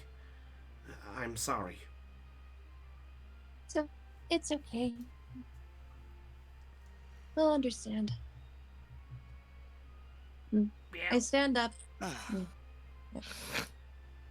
I stand up, and then I turn towards Liz and Liz and Holly. My expression goes back to its neutral face. This bit barrel was hurt, and it got hurt. It was stolen. It was stolen. She was stolen from her home, and then ended up here. Gee, okay. Thing. Yeah, she is sorry for stealing, though. At this point, is she gonna help? At this point, the Bibarro looks over at you two, and you just see the sad expression, and it's just looking at you with a little nod, like it's trying to apologize to you both for some reason. Can I have Holly like sort of like kneel down and sort of like that, you know, like that scene with she raises like, you know, like a hand, like, you know, that scene from like How to Train the Dragon with Hiccup and Toothless? Yes. Okay. Yeah.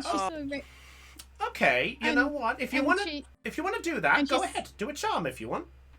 Yeah, and she says like, "Oh, don't be sorry, little Bebo. Don't worry, we're going to help you." And charm, you said? Yeah, make a charm check. I'll say how effective this is.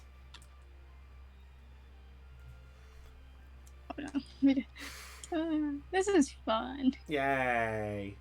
Hey, compared to how oh, wow! Nice! Very nice! Okay. At this point, the Bibarrel looks over at you, Louise, for a moment, as if for recognition.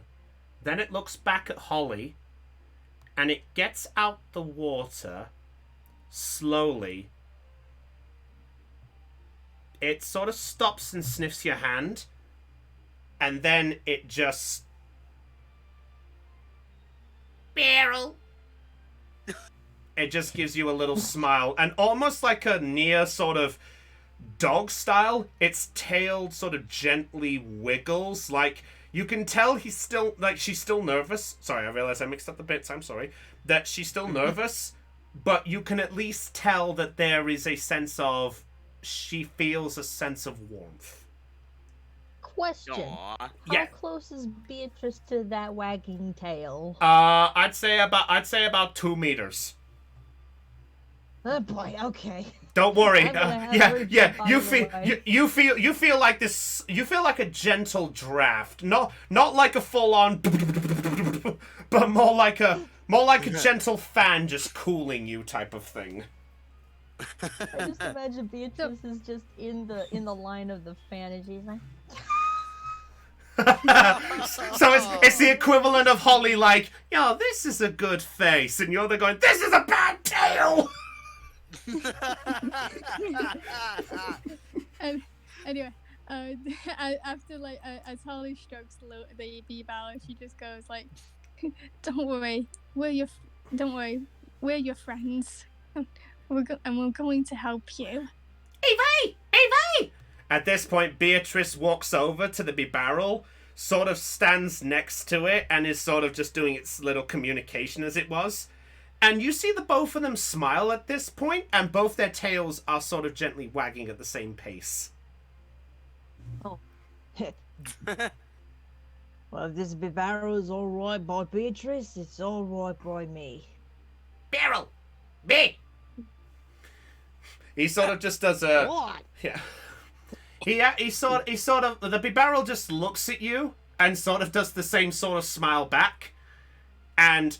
the Bibarrel then looks over at you, Louise, and is then sort of just like, barrel, barrel, barrel, barrel, barrel, barrel. And you get the phrase from it basically saying, all right, well, if there's any way to help me, I trust it in your hands. Lead the way. I nod, and then start to maneuver through the woods. Okay. Because of the 20 meters, the big barrel is going to stay kind of close to you, so I'll say you guys can get out of the forest with no trouble. So if you both want to... If all of you want to make your way out, you can do. Can Holly say walk through the forest? Can Holly say one thing to Louise? Sure. Look, so Holly quickly walks up next to Louise and she says, "Look, Louise, what you did back there, that was incredible. I've never seen anything like that." What was that thing that Louise did? Yeah, at this point, you guys, I'll say you're having this conversation just as you're approaching this exit. So Tycho is within earshot, as it was. It was amazing, Tycho. It was like she was full on communicating to Bebo, and already her she managed to form a connection with it. Oh, it was so amazing. And at that point, Tycho, as you hit this conversation, you then feel a sniff, and the big barrel is right next to you, sniffing your lab coat.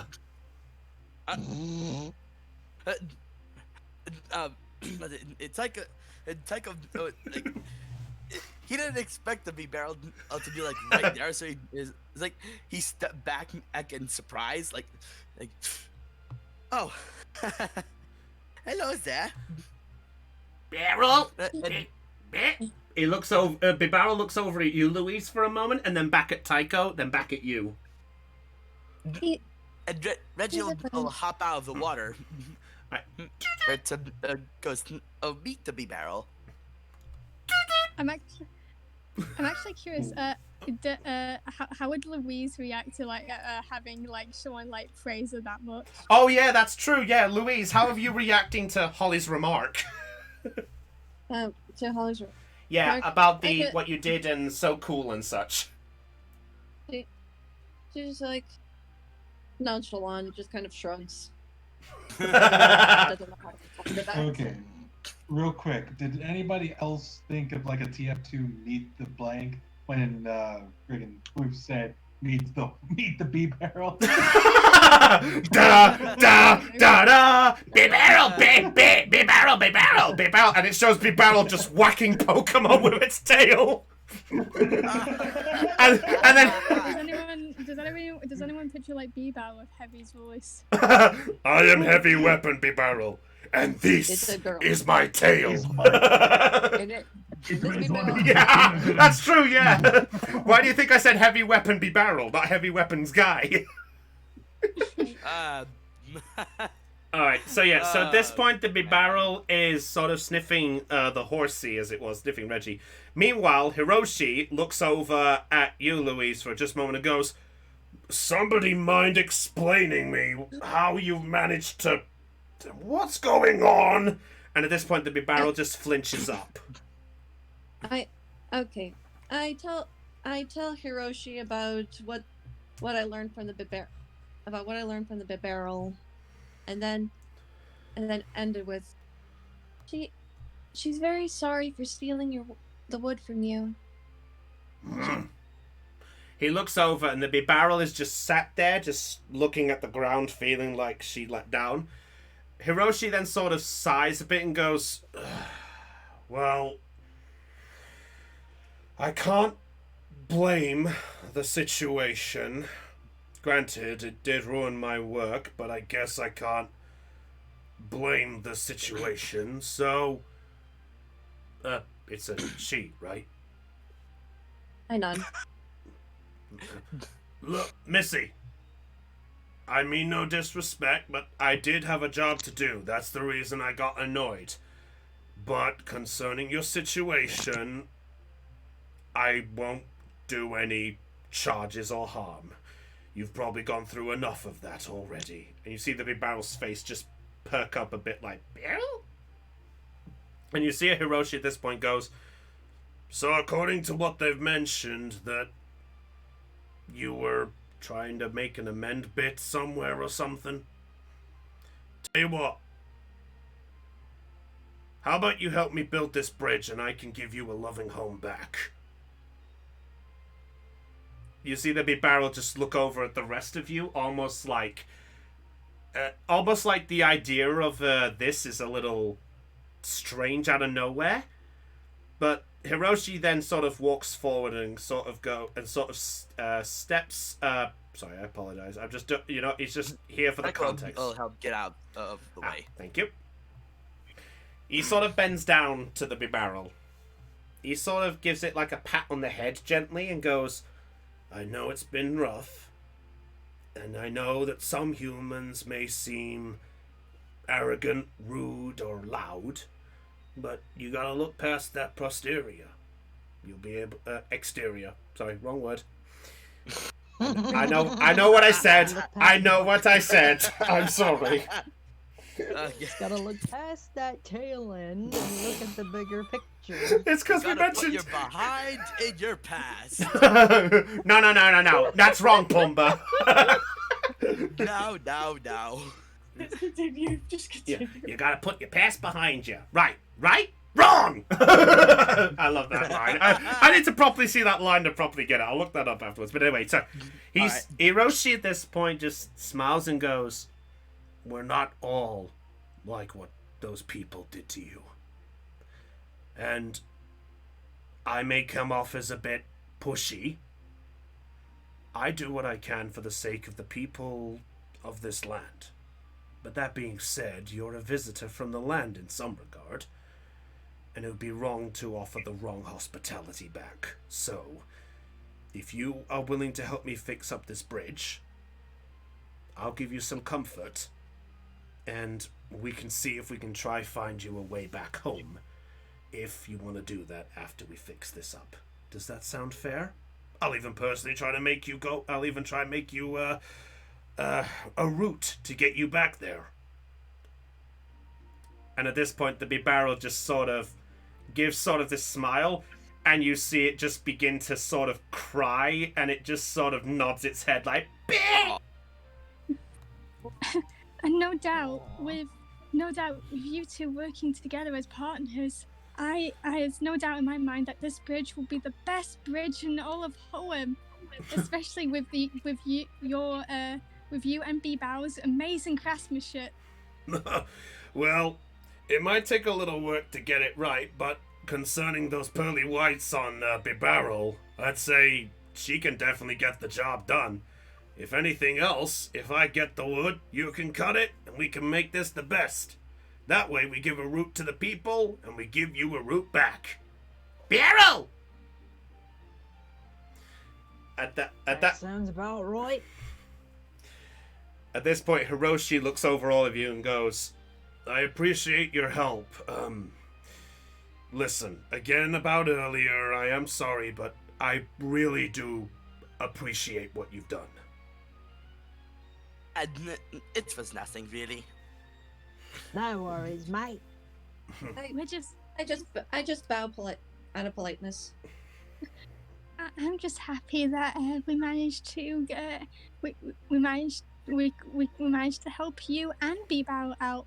Oh, that reminds me. There's probably another person that we should probably help out as well. Holly looks at the Starly. Maybe we should try and help find that one a home. "Starly!" At this point, the Starly is at the top of the tree just looking down. It's looking back down at your group as it was in this scenario. "Starly!" At this point, the Starly then flies around over the water, and it basically perches itself on the ground in front of Hiroshi, and it just looks over at all of you at this point, and you just hear this, "Starly!" And Hiroshi at this point bends down and goes, "Don't worry, little one. I ain't gonna cut down any more of your trees, that's a promise. Well, minus a few to help with this, but we'll make sure we don't disturb. Does that sound fair?" "Starly! Oh. It's sort of looking a little worried, but at that point it looks at the barrel, who just does a lift of its paw and goes, "Bah!" and then the Starly flies over in the direction, and obviously it still remembers Tycho giving the berry as it was, or having the little talk, and it just stops there in front of you and goes, "Starly!"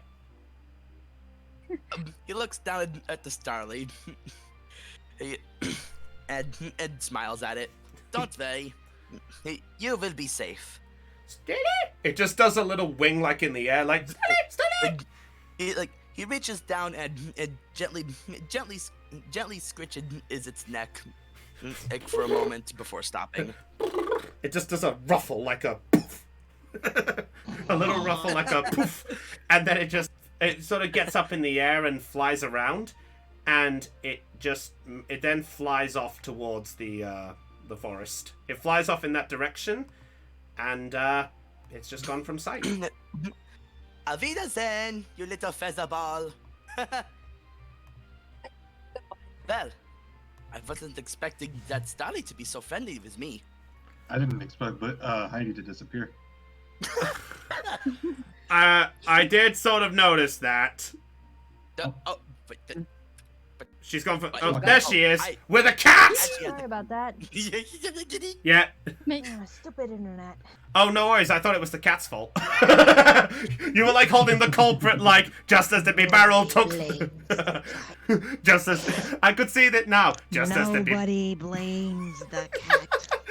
I was just about to do the blame part, like just as barrel took the wood, the cat stole the internet. Why? Because it thought the mouse attached to the computer was real. I'm kidding. If that was the case, that would have been a real catastrophe. And the moment's ruined. Yeah, there it goes. Anyway, yeah. So at that point, Hiroshi looks over and goes, "Well, concerning we probably gotta get these bits of wood," and he looks and sees the wood coming down the river, going close to the bridge at this point, and he goes, "Well, we should probably get starting back to work and things. With how much wood's here, we probably might make a good start. Could you guys go back to Old Dale and let them all know what's going on?" Absolutely, Hiroshi. Yeah, I just hope I just hope Campler and forgot the name. I'm sure they'll be alright. I'm sure they'll be alright. What's the worst that could possibly happen while we're away with just the two of them? I'm gonna dispel my channeler ability now that everything's cleared up. All right. So at that point, you watch as she gives the close of the eyes, and the aura that she had before floats, glows gently on her and back, and then the barrel just stands there like, "Bear!" And at that point, Hiroshi looks and goes, That's a light show you got there." Oh, that reminds me. Louise. Yes. Wait. So, did Louise mention to the rest of us that is trying to, like, the Spit Barrel was trying to, hide away from those bad humans? Yes. Yeah, I believe you said you passed the information. Right, Del? Yes, I did. Okay, yes. Yes, So I did. you are aware, Tycho. So you mentioned that. It's that the Bibero was hiding away from some bad humans. Did that Bibero describe what they look like? He couldn't. All I got was they were hooded, and were they masked as well? They had stuff covering their faces, so it's implied it's masks. Yeah. Yeah. Yeah. And covered faces. That was all she could remember. I will have to keep a mental note of that. Anyway, I think we should get back to Old Town. Old Town. Old Town. All right, so am I come along, Reggie. As we were, am I right to quickly talk to Liz for 1 second? Yeah, if Liz wants to. Sure. Liz, I just want to say I'm sorry about before. I do trust you. I just panicked, you know. I just didn't want to see you or anyone get hurt. I'm so sorry. You should stop being so jittery. It's not really healthy. It's not a really healthy mindset. That's what Mochi keeps I saying. gently but- pat her head while she's stuttering. And We then do turn not, to follow we do the not others. deserve Holly. Is it wrong to say that I think the pair of I think Heidi and Caitlin's characters are actually pretty good together? Yeah, they're bouncing off each other really well. They do, yes. Meanwhile, let's go back to the other pair. Other pair. The one that's quivering in fear, Yep. and the other one that's just like, okay, where's the next kid? Okay, yeah. So at this point, I'll say a couple of minutes have gone by since what's happened. And as this happens, the lot of you are now coming from the northern exit of Aldale, so you guys can put your characters there if you want. Okay. If you wish. Done. So, Ooh, up yeah, I here. should return both. I'm just putting Tycho here and not Reggie. I'm just gonna say he's carrying Reggie again, like how Misty carries Togepi. Okay, yeah, that's fine. I'm fine with that. Uh-huh. Oh, okay, so Holly and Mochi are there. So you guys make your way from the northern. And there you see, in the middle, you see, or close to the middle, you actually do see the site of Kepler and Arlen. I'll say, based on what's happened, you guys are about there after checking the... you guys are about here after checking the other side, based on Arlen's suggestion of checking the other side. Or rather, I would say Kemplar is there. So Kemplar, you look and see the rest of your team. Arlen, you are still partially shaken, but you at least you've got sweat rather than anything. Oh, hey guys, over here! Hey, Yes, you they are. two. How did the bridge incident go? Fine. It was interesting. Really? Turns out it was a beer barrel. That was Bee barrel? Do I need to... Unfortunately, you'd have to have seen it to get the Pokédex entry. Okay. Sorry. Okay. Long story short, Louise managed to talk it down, and now the Bibao and Hiroshi are going to work together to build the dam. So I say today worked out really well. Yeah, round of applause for Louise. And Kemplar begins clapping. By the way, Caitlin, to verify, it's not you said build the dam, not the bridge. Sorry. It's a bridge dam. It's fine. We'll say you know the proper wording. Don't worry. Yeah, sorry about that, guys. Meanwhile, at this point, Arlen, you are a bit to the side, so it's up to you if you want to make a notice for them to look at you, or it's up to you. What are you doing in this scenario? I'll just ask your opinion. I'm trying to keep my composure and look like I'm not. Everything. May I make a perception check to see if? Well, if it's looking at Arlen, perception is looking around your environment. If you're discerning about a person, it would be something like insight. Intuition. Intuition in this case, yes. Yeah, intuition. I'll make an intuition check to see. Oh no! Oh no, Dal! Oh no.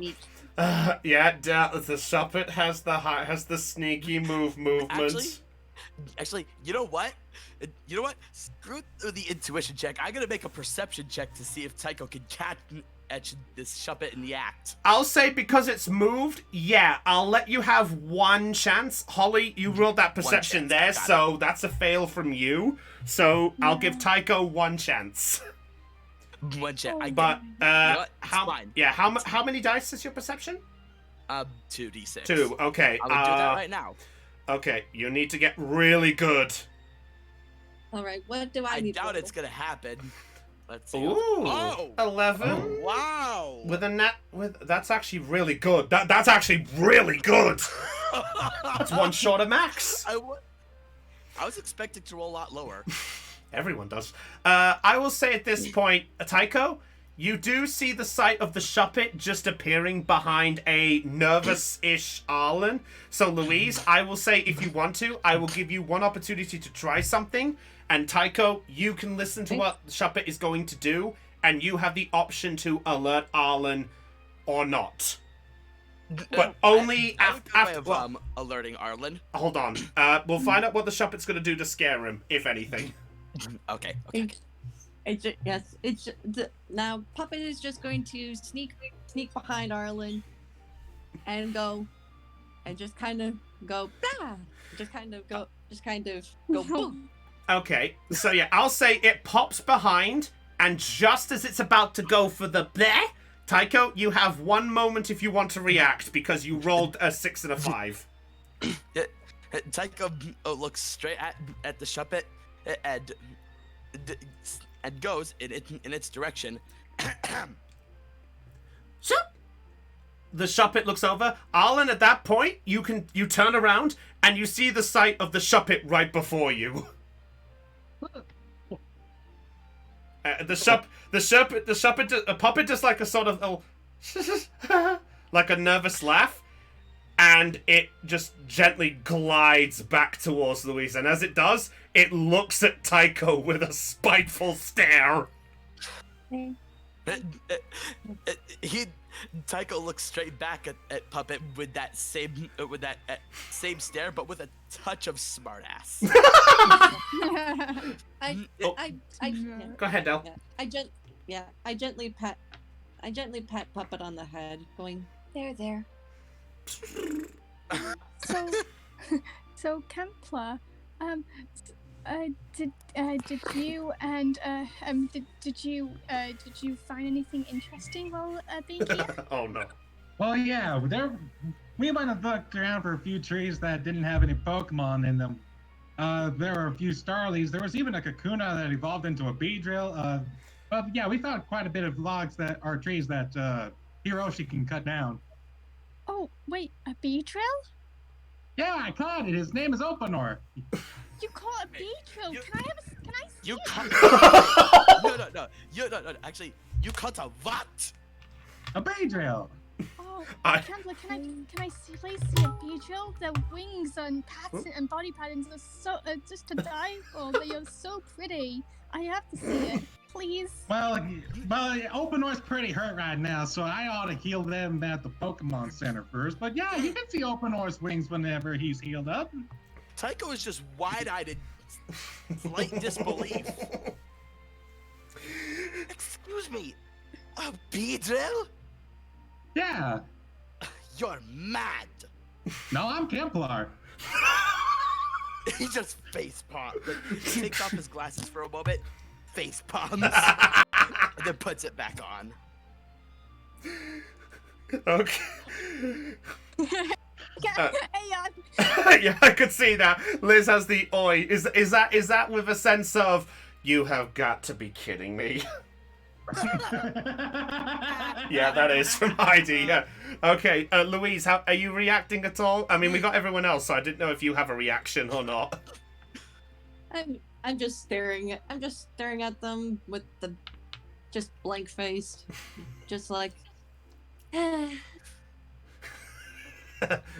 at that point, Thomas, the guy at the shop over there, Thomas calls out and goes, "I actually watched the majority of the thing. He did one attack and caught that thing with just one ball." Wow, Templar, that's amazing. I was kind of scared, but not for me. Arlen over there was on the ground just before the Beedrill made its attack. Oh. I asked him if he was all right. He just gave me this weird look. Can I roll an insight? Hold on. How is Arlen reacting to that statement? Trying to ignore it. Okay, Holly, insight. Oh, sorry. Intuition. I'm not gonna roll intuition. Tycho's just looking at Arlen with a cocked eyebrow. All right, yeah, I'll say so. It's up to. We'll see what Holly gets. Okay. I love all of you. She's giggling. She's giggling. I love all of you. Just wait for that roll. That's polarizing. I got a 6 and I got a nat 1. Okay, Arlen, roll a guile disadvantage. Right, that's Basically right. put, it's got to be lower than that 7 for Holly to discern the truth. Roll for bullshit. Yeah. 14. Oh. Oh. A 14 with 1 nat 6. So, Holly, you look over at Arlen and you just see, you don't see anything about it, you just see Arlen just looking there with just this sort of, I would say, what look has he got right now, Arlen?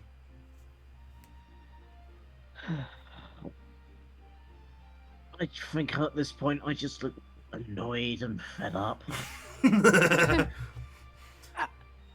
guess it's been a very long day. And what time is it anyway? That's a good point, actually. I actually made a partial note. Right now, based on how long it took you to get to the town, it is coming up to about 2 o'clock in the afternoon. It's only 2 o'clock. We started this day at 8. Man, so a lot has already happened. I'm trying to emphasize the scale of the world. Give me a break. It's alright. How about we all go to the Pokemon Center and all rest up for today? Yeah, that gives me a good opportunity to heal. What did I name? I have to get used to. Opanor. Yeah. I have to get used to At that people, point, Opanor. by the way, at that point, as you're giving that expression, Louise has just sort of just instinctively just got straight for the Pokemon Center. So Yes. it's up to you if you guys want to go there. Yeah. All right. In which case, Brownie was prepared for this. He got a Pokemon Center. Oh my god! Yes, I do. I almost did. Yeah. Do I actually don't know. Do I actually have? Actually, good question. Do I even have Pokemon Center music? Please tell me. Please tell me I actually got it. Oh man, I don't. Oh well, you know what? I'll just. It's alright. I'll use it for later. I'll just put Birch's laboratory for now. Well, if you could vaguely hear it. I can hear I it. can. Okay. There it is. Here we are. Okay, yeah. So, you arrive inside the Pokemon Center. Now, for the majority of you, this is your first time entering it. You see the sights of basically this warm atmosphere. Unbeknownst as the fact that I haven't drawn these, I didn't even realize how much of the scale of the map there was here, so apologies. Wait, is this map actually... Oh shit, hang on 1 second. There we go, that might work. I had the map on the objects tally, so everyone could have moved the map. Oh. Yeah, that would have gone well. Alright, so, you make your way inside. You get this warm atmosphere. Now, admittedly, I haven't got these in because I haven't had the chance to update this because I didn't think it was going to be this quick. There are a couple of trainers who are basically just talking and just having a moment as they do. And there you see, straight ahead of you at the counter, that there is a woman who's there with bright pink hair, a blue and white dressed attire, and is just there behind a small gate. And as she sees you lot come in, you hear calling out from there, "Welcome to the Oldale Pokemon Center." It's one of Nurse Joyce's clones. Shut up! Shut up! All right. Hey, my name's Kemplar. What's your name? Fucking hate you. Mine. You can call me Daisy. Hi, Daisy. My name. Do you know where I can get? I need to heal one of my Pokemon. Do you know where I can do that? You are looking at the right place. By the way, I apologize on the scale of this. I didn't realize how big the map was compared to you guys. I am so sorry. I imagine if one of us tries to pick up one of these two Pokeballs, it would just be. Honey, I Shrunk the Trainer. Anyway, yeah. So at this point, she goes, "Well, you can heal them all. You can heal them all up here. Normally, we can heal all of your Pokemon all at once. They recover straight back to full health and as good as new." How long does that normally take? It depends on the scale of the injuries. If it's just a simple heal up, it normally takes, I'd say, maybe about 10 minutes at the very most. Anything more serious, and you might be looking, well, depending on the scale of the injury, shall we say. Alright, well, now we gotta figure out how injured Beedrill is. In short, it basically allow me to explain how the center works so you guys are aware of your timing on this. So essentially put, whenever you heal at the Pokemon Center, it counts itself as a absolute full heal. So if they have any injuries or if they have any damage to their hit points, it will recover all of them completely back as if nothing happened to them. So injuries would go back to 0, and the recovery of the hit points would go back to full. I'm putting a house rule on this that each Pokemon Center will give you that capability a maximum of twice per city. Depending on certain places, that may be higher or lower, but I'm just putting a 2 in place here because obviously, admittedly, it was a case of see what you did when you arrived in Oldale to begin. You know, it's like if you took some damage beforehand, 1 heal, situation here, 2 heals, and then you'd be off or something like that. So that's the reason I had 2. So, Alright. It's up. So 2 heals per town, right? You know what? I'll be fair. Each of you has the capability of a heal. You can heal. You can have a group heal, so every one of your Pokemon can be healed at the same time, but it will take longer to get them all healed up. So in other words, more of your day will go by. In the cases of you want to heal yourself, you are welcome to do that as many times as you want. But it's like, for the context of time and ease, you may do a group heal, but if you focus on yourself, then everyone has to wait until you're finished before they can get their turn. Oh, okay. I'm trying to work that rule out. I'm trying. Okay, so I'm gonna take what you just said and imagine that Nurse Joyce said it. Thank you. And then I'm gonna turn around and say, anybody want to heal their Pokemon while we're here? I am alright. I shake my head. Holly looks down at Mochi. How are you feeling? Are you okay? Yeah! What's that? Mochi's alright. Oh yeah, and pointing out that Holly gave Arlen an Everstone. Right. Okay. Fair enough. Oh, hello there, Missy. Oh yeah. Hello there. Oh yeah, the Houndour. Yeah. Hello there, Missy. Oh yeah, this is also a good opportunity to make sure that you don't have any other Pokemon in you. Yeah, I would say if any of your Pokemon have an injury on them, it might be a good idea to do it now, just as a heads up. Yep, I'm I gonna don't heal think my mine Duck has. Nugget. I don't think either of mine have injuries. If they took, Ayo, could you remind us how the injury part works for the sake of those who are watching for us for the first time? You get an injury for every increment of 50 hit points you lose. And I believe essentially the Beedrill got 2 of them from the battle.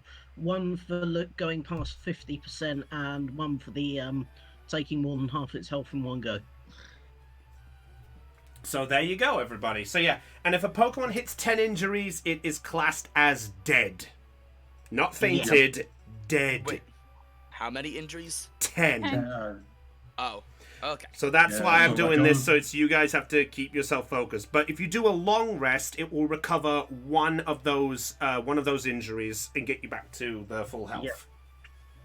So yeah, if you've got Pokemon with like more than 1 injury, now's probably the good time to do it. Let's see. So I'd say pick your Pokemon and have a look. One injury. How would I look on the Roll20? I haven't written them on Roll20. If you click on, alright, on the right hand side, there's like 5 tabs at the top. Yeah, I know. Click on the one that I looks- clicked Yeah. One of my Pokemon that I remembered or took an injury was my Zora. Yep. Yeah. But you did have a long rest after that, so technically it's gone.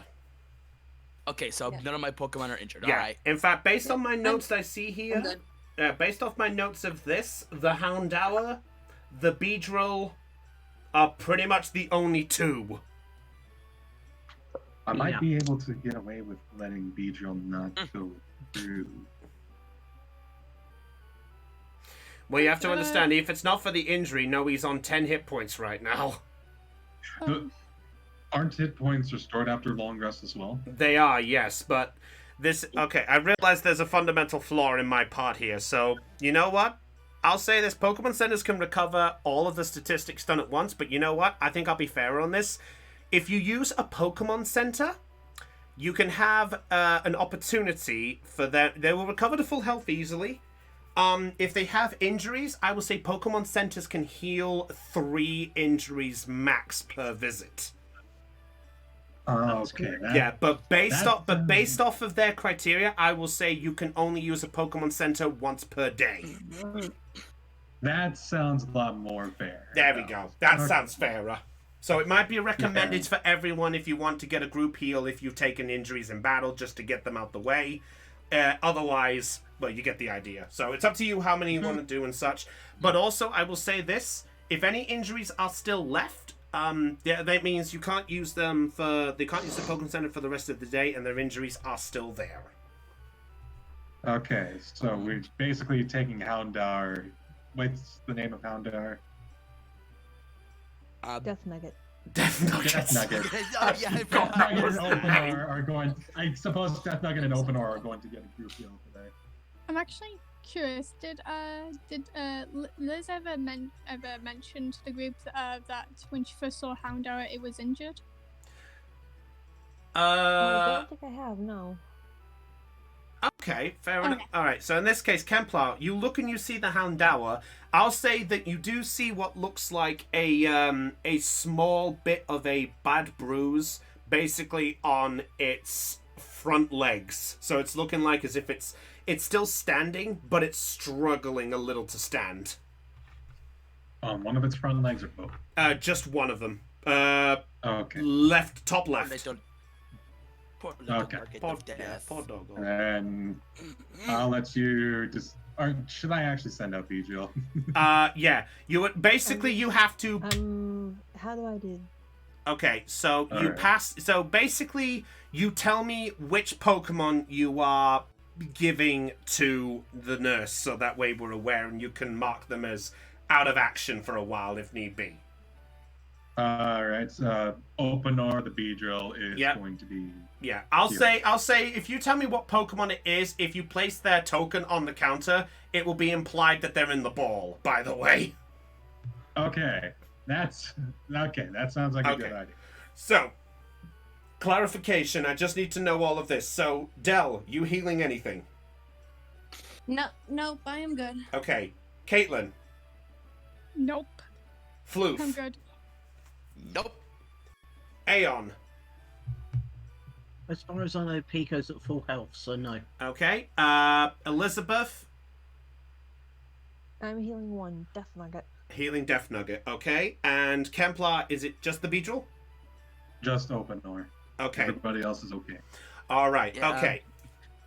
So you pass the 2 over, and she sort of gives the nod and places them on the small trolley. I couldn't get the one with the back area, unfortunately. It was a little tricky, and plus the only one that did was a black and white one.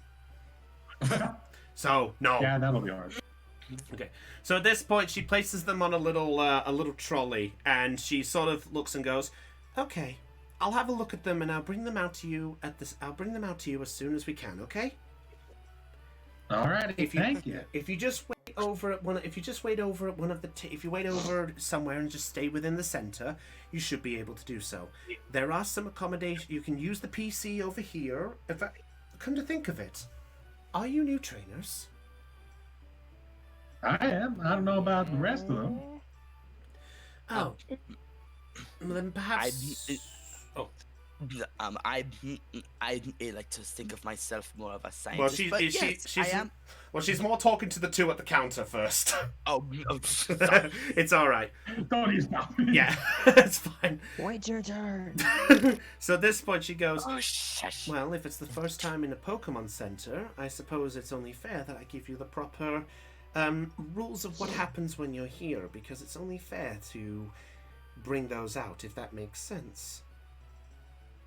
All right. So, rule number 1, whilst you're in our establishments or Pokemon centers, no matter where they are, you must not be involved in any Pokemon battles at any point. If you do so, then, well, come that at your risk. And plus, I don't think we would like it if you damaged any of our equipment by mistake, whether you aimed at the target or not. Rule number 2, if you wish to, if you have more than 6 Pokemon on you, you will see the PC over here in the corner. You can use the PC to change your team around at any point.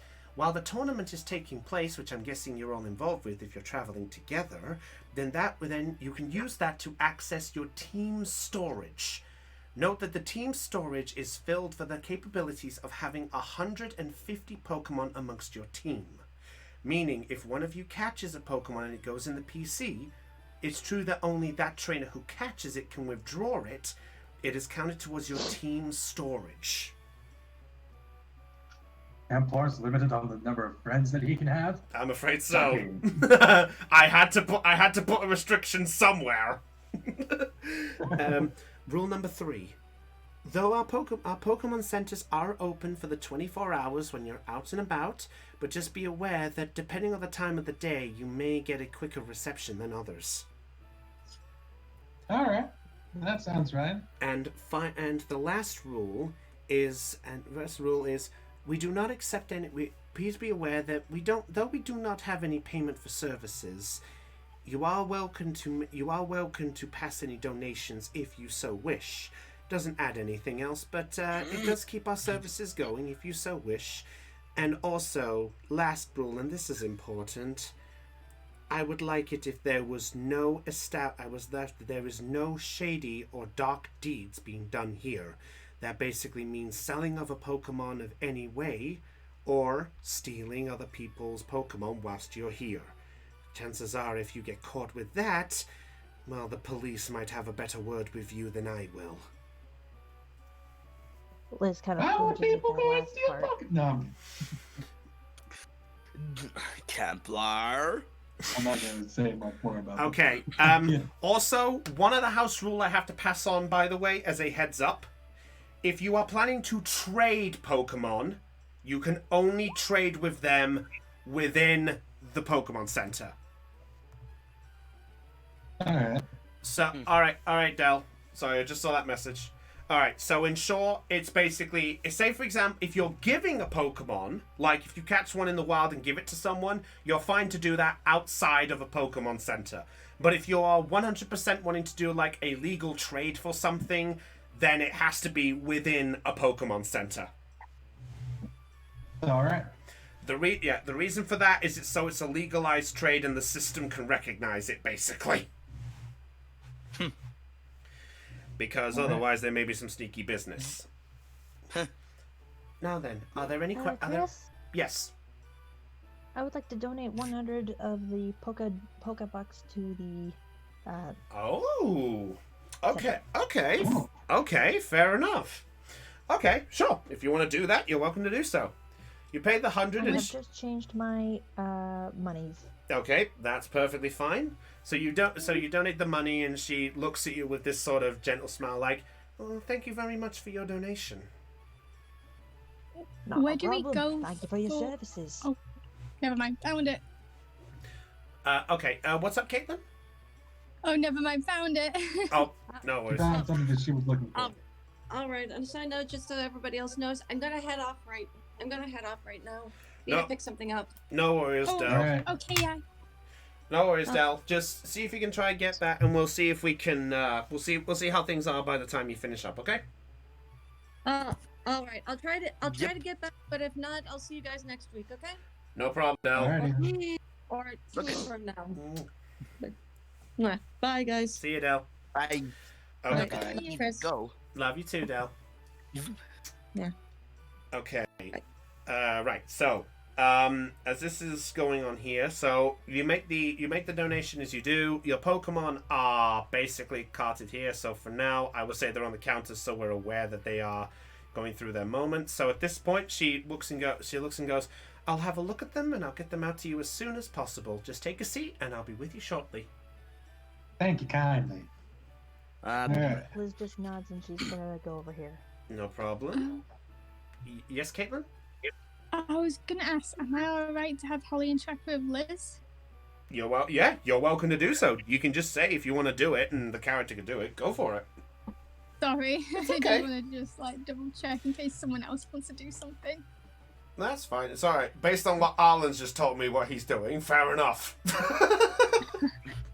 Reggie goes over to Reggie floats over to Pico and blows a bubble. A bubble in front of him to amuse him. I forgot about that noise. I get PM. I forgot about that noise. I'm fucking so bored. Okay, we'll get to Arlen and Tycho in just a moment. Caitlin and Liz, go ahead. Hi, Liz. I noticed you were dropping off a Pokemon at the to Nurse Joy. I don't remember. I don't quite remember what Pokemon it was. Was it a Zigzagoon? No, it was a Houndour. A Houndour? Mhm. Wow, I didn't know a Houndour would appear at that round in near Low Root.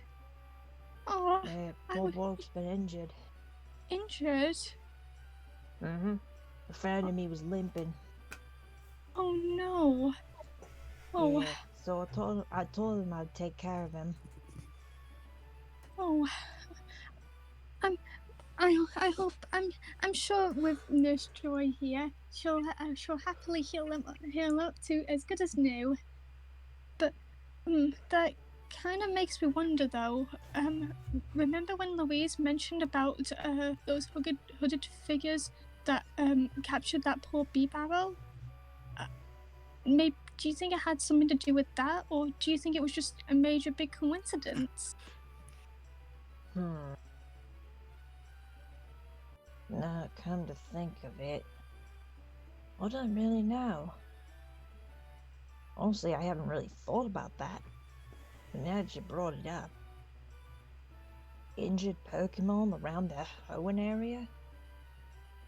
Like, we got a big mystery on our hands. And I guess we just don't have the tournament to worry about now, do we? Oh, I just hope we don't run into them. They honestly sound so scary. Don't worry your pretty head about it. And she just rubs Holly on the head. As long as you got me on your team, I'm pretty sure we can get through anything. Evie! You see Beatrice looking up at you, and it's got a determined look on its face, it's like, yeah, I'm here too. Of course, Beatrice. Me! And I gently pick Beatrice up and snuggle her. Because you're one of my best mates as well. Evie! I'm trying to be cute, I'm trying. Mental note. Mental note for next Pokemon episode. Let's Go Pikachu Eevee voice clips. That might help. Yeah. Okay. Yep. So at this point, Monchi at this point goes over to you, Holly, and you sort of see it's just looking at you with this sort of concerned look, like it's looking at you, like, is everything okay? Oh, Holly kneels down to pick up Mochi up. I'm okay. You don't need to worry. And now to think about it, I need to try and stop worrying all the time, because it just worries you. Oh, I'm ranting again. Oh, sorry. You just see Mochi at this point just use its tail and just gently just sort of wave it in front of you, like as if it's a finger, and it's just she's just trying to cheer you up in what way she can. Oh, I'm glad to have you too, Mochi.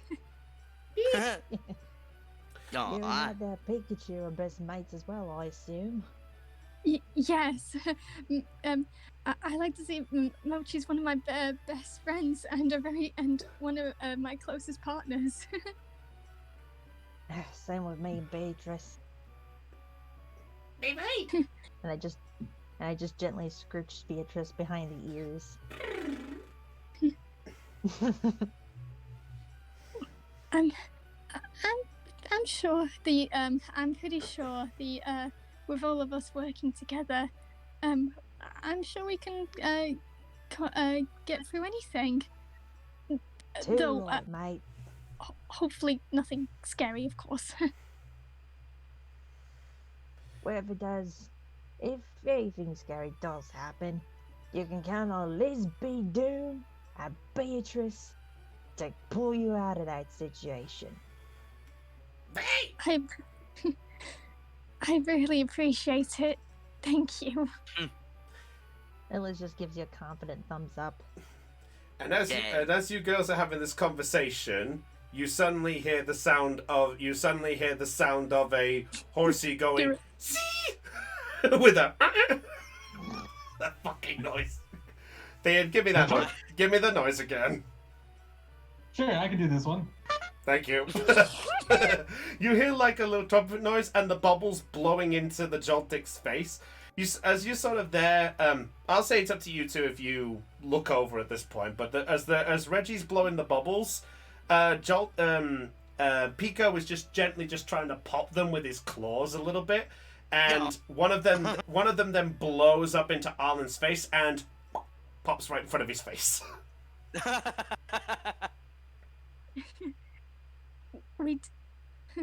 We definitely have. I feel we definitely have a really good.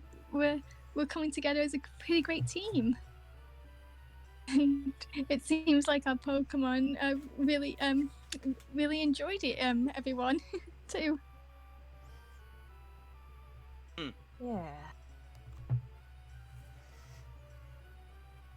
Okay. Now we'll go back to the other side of the table. So, Tycho, Arlen, and Kemplar, what are you guys doing? Tycho was just looking around, and I'm kind of hoping that someone will instigate a conversation. Actually, to heck with it.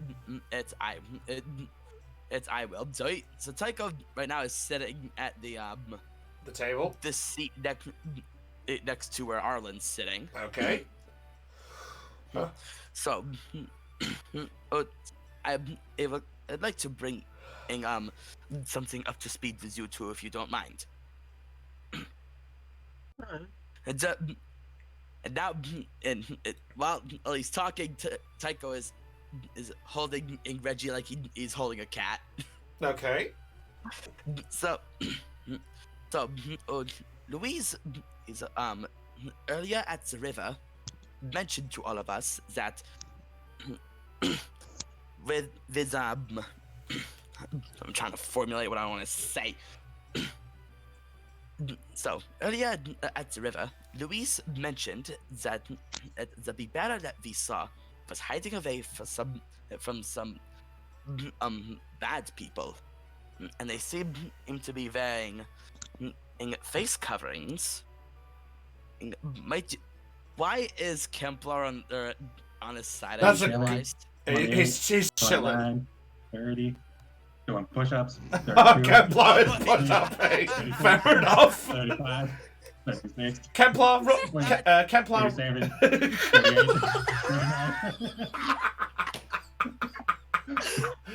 Okay, I was gonna have you roll to see.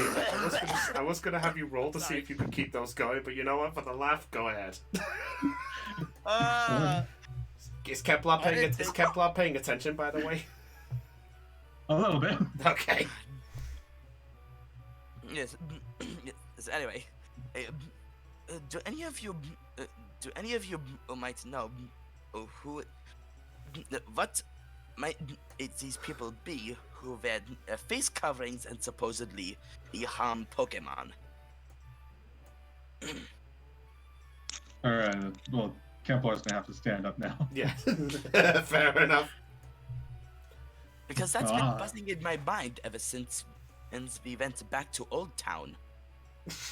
Old Town again. Old Dale. That's what I said. You said Old Town. Oh, I said Old Town this time. Yeah, but it's Old Dale. Yeah. Yeah. Say I said that. It's been quite a long time, and ever since we went We're back gonna to be Oldale. giving. Yeah, we're gonna give you shit personally, but I'm gonna let it. Don't worry, You don't don't think it was- don't worry, Tycho you. Sorry. Where is something that I could bash my head on? You don't just keep going. You don't think it's that even? No. You don't think it's that one team that the professor warned us about, do you? That was going How to did be you my bring? guess. How did you bring that up, Kempla? That might be a possibility. I should go. I should go tell the others. Well, done. Probably not right now. You're right. I'll just take this time to reflect on today, so far. Aeon. Maybe later in the day, I could go back to that river and see if I can fish something out. Oh, you got a but fishing my- rod? Of course I do. Oh man, I'll probably go fishing with you sometime then. Tycho isn't really all too ecstatic about it's like someone else being with him on a fishing trip, but he gives a nod. He's letting it slide. Kempla's like literally like the older brother of the group. It kind of is. I'll I make never sure. thought about it until now. Yeah. Let me come with you. Make Well, sure you're fine. If you want to, I'm not going to stop you. All right, I'm gonna make a new water friend soon. Oh. Take it from me. Lots of Pokemon can be very good friends. Isn't that right, Reggie? It just blows a few more bubbles, and Pico just nonchalantly just begins to. God damn it! Thank you. Just begins to start popping a few more bubbles. Yeah. And Reggie sees Pico wants more bubbles, and so he blows more bubbles. There you go. That's fair enough. Yeah. Okay, so after a few minutes have gone by, all of a sudden, there comes a noise.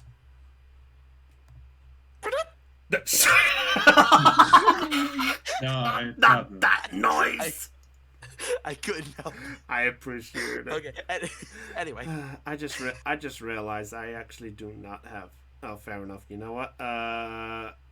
Let's see. I'm looking at my music. If it's an explosion, I can cover you. This No. time. It's not an explosion. It's actually something else. All of a sudden, you hear coming from the back area a slight hovering noise. As jetting out from the back, coming out right from the back, the Beedrill of yours comes flying out. Oh my god. God. I'm just making it a bit bigger so it's a bit easier to see, just for the sake of this. It flies out. direction. It begins to fly out and fly a bit around. It hovers over the desk, and you hear Daisy just sort of call out and go, "No, you need to come back. Your injuries haven't fully healed yet." And you just and it begins to sort of just look around like beep beep. Well, okay. Reggie, over here. Okay. And at this point, Kempla, what's going on? He's not afraid of the Beedrill. He's just trying to be safe. Can I roll a Should I? Pokemon? Can I roll a Pokemon education so I can see? You know if what? the I was bee- about to Yeah, ask I'll that say this. too. If any of you who are paying attention to this, you can roll a Pokemon education check if you want. Yeah, that sounds good. Okay, made the roll. Yep. Oh. Hold on. Let me just double check. Oh, keeping 14s today. Well. Hey, I mean, Wow. even with a nat 1. 14's your lucky number, I it am- seems. I think I rolled just about average with 3 dice, so I can't really complain about it. No, it's true. Okay. If Tycho or Elizabeth want to do one, I will allow them to do one too if you want. Heck with it, I will. Please note that he did not say Arlen. I mean, if Arlen wants to, but it depends if Arlen's going to react to hearing I the sound think of Arlen's buzzing. probably hiding under the table. Bye. Sounds like a fucking good idea. Thank you. Okay, fair enough. Okay, All right. Arlen, in that case, Arlen, could you roll a stealth check? Okay, you know. Oh, no! Oh, that's a nat 1. Okay. As for me with the 2 nat 1s, I'll just say Tycho isn't that familiar with bug type Pokemon, so he wouldn't really understand. Yeah, that's fair. Okay. Beedrill and anime. Yeah. Caitlin with a 14. So, Theon, you get a partial. Actually, Elizabeth, are you rolling this check too or not?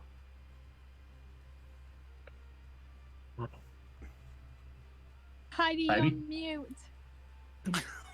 Heidi, on mute. I'll talk about embarrassing. She's got people. Oh, people. Okay. Okay. Well then. Uh-oh. What? I don't understand what's going on. No, What her mum noticed. Oh. Yeah. I think we may have a slight issue at the minute with that end of things. Oh. Does that mean we got another cliffhanger with Beedrill? Or are we just gonna ignore it? You know what? We'll finish this. We'll finish this one up, and then we'll get to the next bit, and we'll end it at this bit because there's a bit I wanted to do. So I'll say at this point, Caitlin and Theon. To you, Theon, it isn't quite what you're familiar with, but you at least see the sort of this look of desperation about it. Caitlin, as a partial breeder, you do know what this behavior is.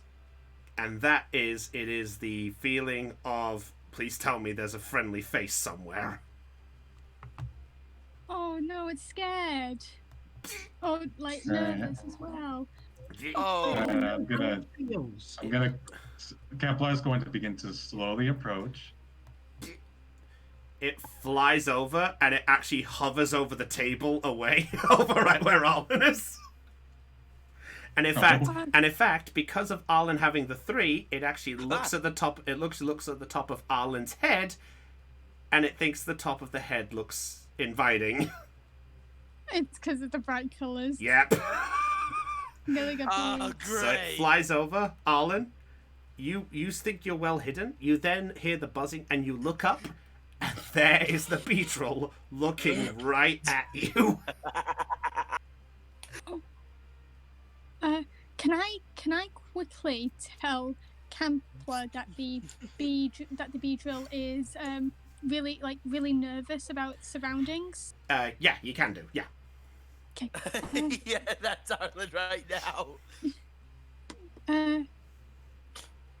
Campler, I think the Beedrill is quite nervous about it being in the Pokemon Center all of a sudden. We need to try and calm it down. I was thinking one of us can quickly go to the Pokemart and maybe get some honey for it to help calm down while someone else tries and to help calm its nerves, while another one in the meantime help try and calm it down a little bit. I'll do my best to calm down. I'll do my best to calm down Opanor. You guys quick, go try to get honey. I'm gonna see if I can calm down Opanor. Okay. Then Templar begins to slowly approach again. Oh, to heck with this. I might as well see what I can do. Okay, at this point, it's going to look over at Arlen a little more. Arlen, with that 3 as the stealth check, I'm afraid it definitely knows that you're there, and it's just looking at you. And actually, it approaches a little closer, and it just hovers gently above your eyesight. He's like... How do you respond? To be honest, what do you expect me to do here? Run or roll to not pass the frick? At this point, it actually looks at the yellow hair, at your yellow hair a little bit, and you actually see it just sort of, it sort of cheers up a little bit, and it actually is going to make a dash for you. Kemplar, could you roll a acrobatics check just to see if it can reach Arlen? Acrobatics, huh? Yeah. All right. Here we go. I'm sorry, Aeon. I have to have my fun somewhere. Today's session, bullying. Aeon. 12, okay. Never mention this phobia. Alright, you haven't mentioned it to everyone else yet.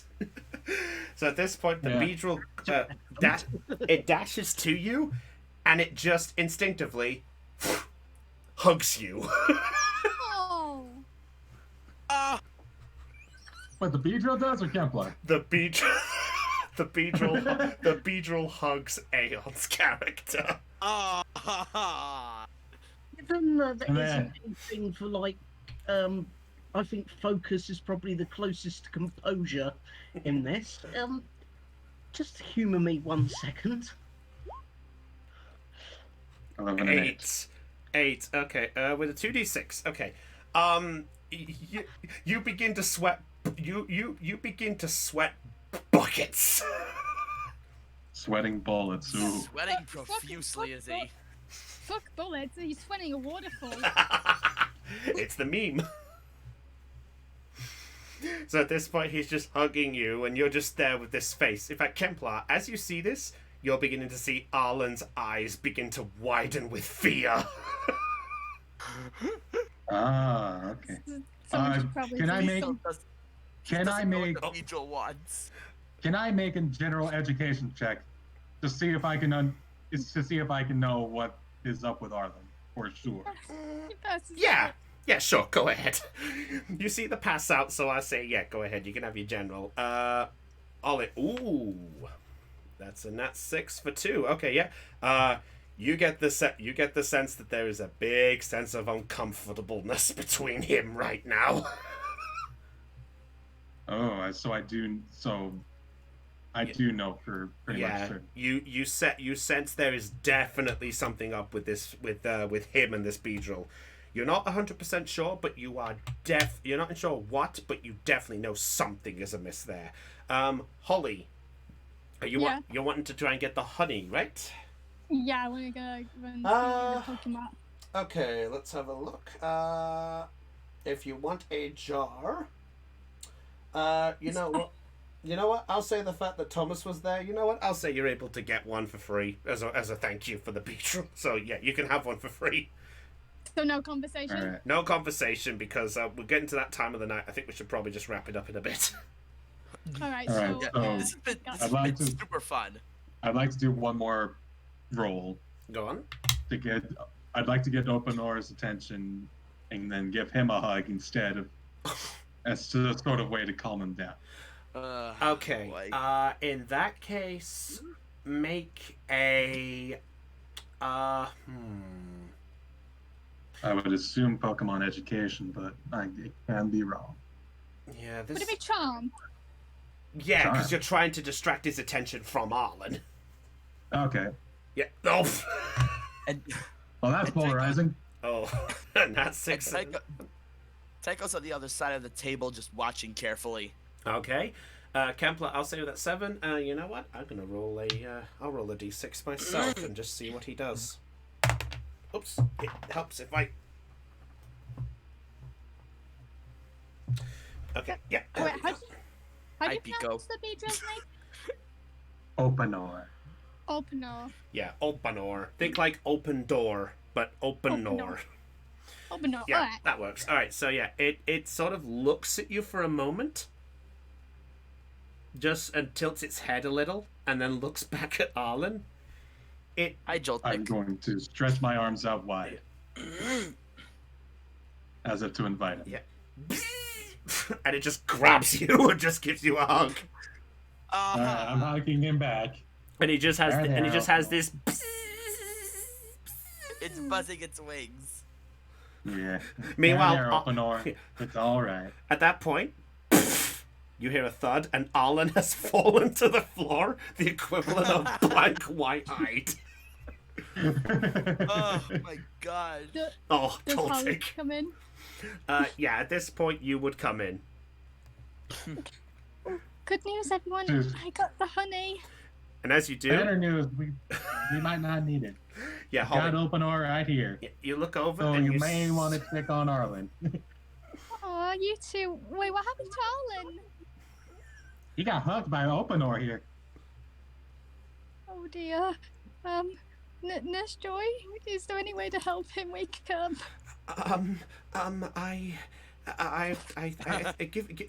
Get him rest. Oh, is that just get him rested up and just get him laying down somewhere. Just preferably not on the floor. Oh, I've got a phone call. Yeah, laying on the floor is rather indecent. All right.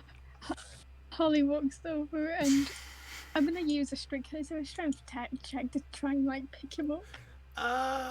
We don't really have. Athletics check. Yeah, we try to don't pick him have. up? We don't have strength in this one. We do have attack. You know what? We have. I would imagine that the closest thing is athletics. Yeah, that would be because that's a strength yeah, check in normal maybe. D&D. Don't worry, Arlen. I'll help you. I'm just gonna like put him on the like. I'm guessing like these two are like the sofa, I guess. Yeah, that's fine. Ooh, wow. Okay, in a complete sense Wow. of surprise, Holly just lifts up Arlen gently and lays him down on the cushions. Arlen, roll a d20 for me.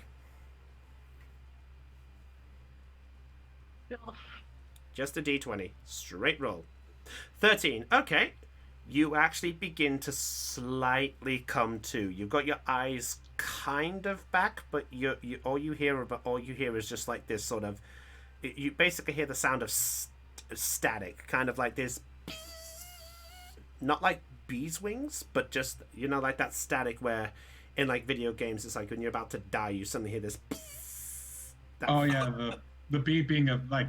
Another way to look at it is a flashbang has gone up and it's a ringing in your ears. Yes, that's it. Oh yeah, kind of like in Gary's mod. That's it. Yes. Yeah, like that type of noise. Yeah. All right, so Kemplar, you've got at this point, Openor is basically just hugging you, and you just hear this. It's all right, open ore. Daisy back there is just trying to take care of you, make sure you're all healed up. When it's all done, well, I'm gonna do my best to make sure you stay safe. All right? You're with family now. No reason to be afraid. At this point, Aw, Daisy the looks so. Dum has a heart. At this point, Yeah. Oh, can I just say, can I pass Kempler the honey? Yeah. Here, Kempler. Just maybe you could give him the honey once he's all healed up. That sounds like a plan. Thank you. I've kind of got my hands full right now. Can you hold on to it for a little longer? Yes, of course. All right, Openor. I'm gonna take you back towards Daisy now. She's gonna heal you all up nice and well. All right. And I'm going to carry Openor all the way back to the counter where Nurse Joy is. Okay, you see at this point, Daisy just sort of goes. As soon as I got him out of the ball, he just jetted back out here. I did just freshly catch him, so that might have scared him a bit. Oh, I think maybe he was just getting used to what suddenly happened. I've never had Yeah. one jet out that fast before, though. It's just a Tycho just coming out from behind the chair, like. All right. Okay. So we're going to put Beedrill back on the counter. Yep. You know what? I'll just put him back to size because I cannot be picky about that. Alright, so I'll say for the context of things, everything is back to as calm. As for Arlen, just before we wrap this up, Arlen, you slowly manage to come to after a bit as Pico is basically just giving you a gentle tab with its claw, just like, Joe. And as you wake up, you see Holly looking over you. Arlen, are you okay? First I check for Beedrill. You see, No. you see no sign of a Beedrill. Yes. You kind of passed out when the you kind of passed out on the floor there. Oh no, did the beetle sting you by accident? Are you okay? Excuse me while I perform what I'm now going to start referring to as a BS check. Disadvantage, yes, Yep. I haven't forgotten. Before I answer that. That's a 14.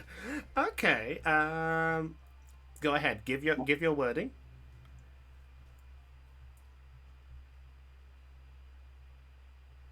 Sorry, I thought it was attacking me.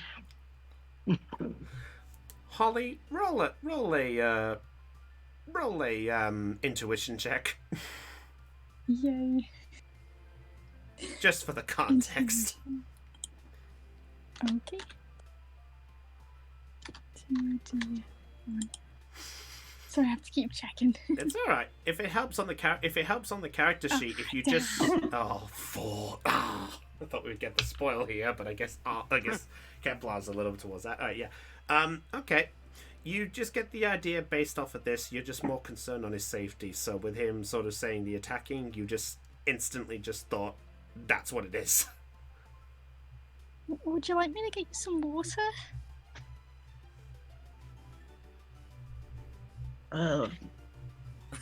Yes, thank you. Mochi, could you stay here and keep an eye on Arland for me? Wow. you. Wow, Alan. You look like you've seen a ghost. Something like that. Yeah. Tycho is sort of poking fun at the whole thing of Puppet trying to scare Arlen sometimes. Well, Puppet tries to scare everybody. It's just that Arlen's the easy target. Yeah, pretty much. Okay, Holly. Do you know what? While Holly's off getting the water, Arlen is going to sort of pat Mochi on the head. Oh. Okay. He gets the pat and just said, Pika? What a day so far. Yeah, it's sort of like he's patting Mochi on the head, but he's patting him about the head as well. Oh, like making sure it's a Pikachu. Okay. Yeah. Almost like he's measuring with his hand while he's doing it. Making sure it's a Pikachu. Okay, yeah, you're able to do so. Mochi just sort of begins getting a little uncomfortable, like, Pika? Big? So, Kemplar, you slowly make your way back, and you see the sight of Arlen just feeling up Mochi. He's decided that he's going to talk to Arlen tonight when everybody's going to bed. Oh. Because we give him time to recover. That's a fair point.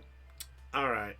Well, because of what time of the night we're on here, I'll say if anyone has anything else they want to do, we can do that, and then we'll wrap it up for this session. So if anyone has anything else they want to do before we get towards nighttime, we can do that if you want to do anything else. I'm going to do it. I don't know what you're water. All right, yeah. So next session, Tycho goes back to was sitting at the table brainstorming this whole baddie business. All right, Holly has the water, so I'm guessing Holly is going to give the water to Arlen. Yes. All right, no problem. So yeah, so at this point, you come over, and Mochi is basically just being touched by Arlen a little bit. Oh, how cute. Mochi, it seems like Arlen really likes you.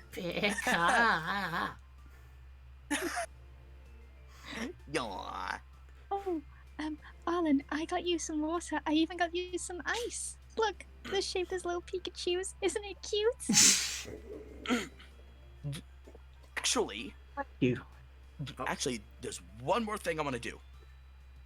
Oh, Tycho is gonna take this moment to, if I can, relay what Tycho's been thinking of to Holly. Okay. Yep. So Holly, you get the news of that he has the connection idea of what happened to what happened of the team that was warned about at the start of the adventure to the situation with the barrel. Like those two situations might be linked together. What team was it? Was it Team Wolf? Yes, Team Lone Wolf, I think it was. Team Lone Wolf. Wait, you mean Team Lone Wolf? Do you really think they'd be capable of hurt? Would really be able to like hurt a little bee barrel? Well, it is one possibility. I don't want to jump to conclusions just yet. It's simply a hunch. Well, I was talking to Liz as well, and she told me that when she first saw the hound that she caught, it got me thinking, what if it was that what if it was that mass group that must have hurt it? But again, it might just be a coincidence, a really, really scary coincidence. Holly, you don't have to worry. I'm sure that with all of us as a team, we will get this mystery solved. Oh, I hope. I just hope we don't run into them or anyone else gets hurt because of them. If we do run into them, I am not going to take any of their BS. Reggie's bubbles will do the talking. Isn't that right? That's right. Even still, I think it would be best if we we make it double sure that we'll be much more careful. It's inevitable that we will meet whoever this evil group is. So, anyway, back to thinking. That's all I have now. Okay. Does anyone else have anything else they want to do before we wrap up? I've got one joke, but that's it. Single joke. Sit-ups. 28. I can't grab this thing. Oh well. Oh, there we go. 29. 30. 31. 32. Tycho briefly looks over at Kemplar and then 34. 35. Okay. Yes, Caitlin. As Holly watches this, she then thinks, maybe I could get like a tray of water for everyone. Since no doubt after Campbell finishes his training, he'll probably be really thirsty. Come on, Mochi. Pika! Mochi just looks over at you, Arlen, for just a moment. Yeah. And almost sort of with this look of... It's weird to describe it. He's just looking at you. And then follows after Holly. Alright. So I'll say that for the majority of the time, everything's fine. And I will say, to wrap up this session bit, the Houndour and the Beedrill are back to full. Yep. All right. So you have those completely back up there. So I'm just going to put Liz back. I'm going to take Kemplar here, and then we'll recover Beedrill. Mm-hmm. Just like last session, this is so much fun. I'm glad to hear this came out fine. All right. So we'll get to the talking segment between these two on the next session, because I think right now it's best if we wrap things up now. I have one more joke, if you would allow it. Go on, get it out the way. Typically, we end these on perfectly good notes, But when Brownie is the game master, oh, no. there's often a sting in the tail. Buzz off. Hey! We almost got through it. We almost got through it without one buzz. I can't believe you did that. You two, behave. Okay, I'm done. Haven't heard that meme in a long Okay, time. anyway. Ba-da-ba-ba-ba. I'm lavering it. Fine. Anyway. Fine, it's alright. I'm gonna go get a wash and lava, rinse, repeat. Wash, lava, rinse, repeat. There you go. Alright. With that said, ladies and gentlemen, that's all for tonight's episode. So I hope you'll tune in on the next session to see exactly where things are gonna go in this one.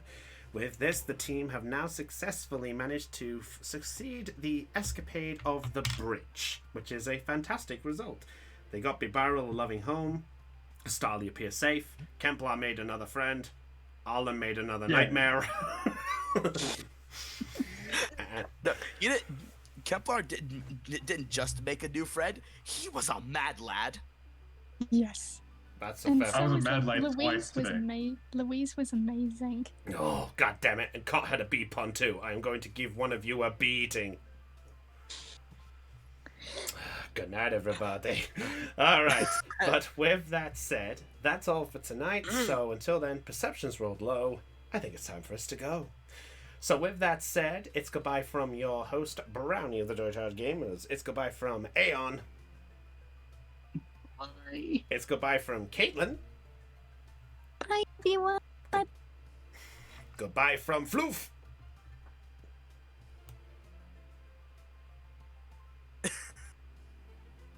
Sorry. He's giggling.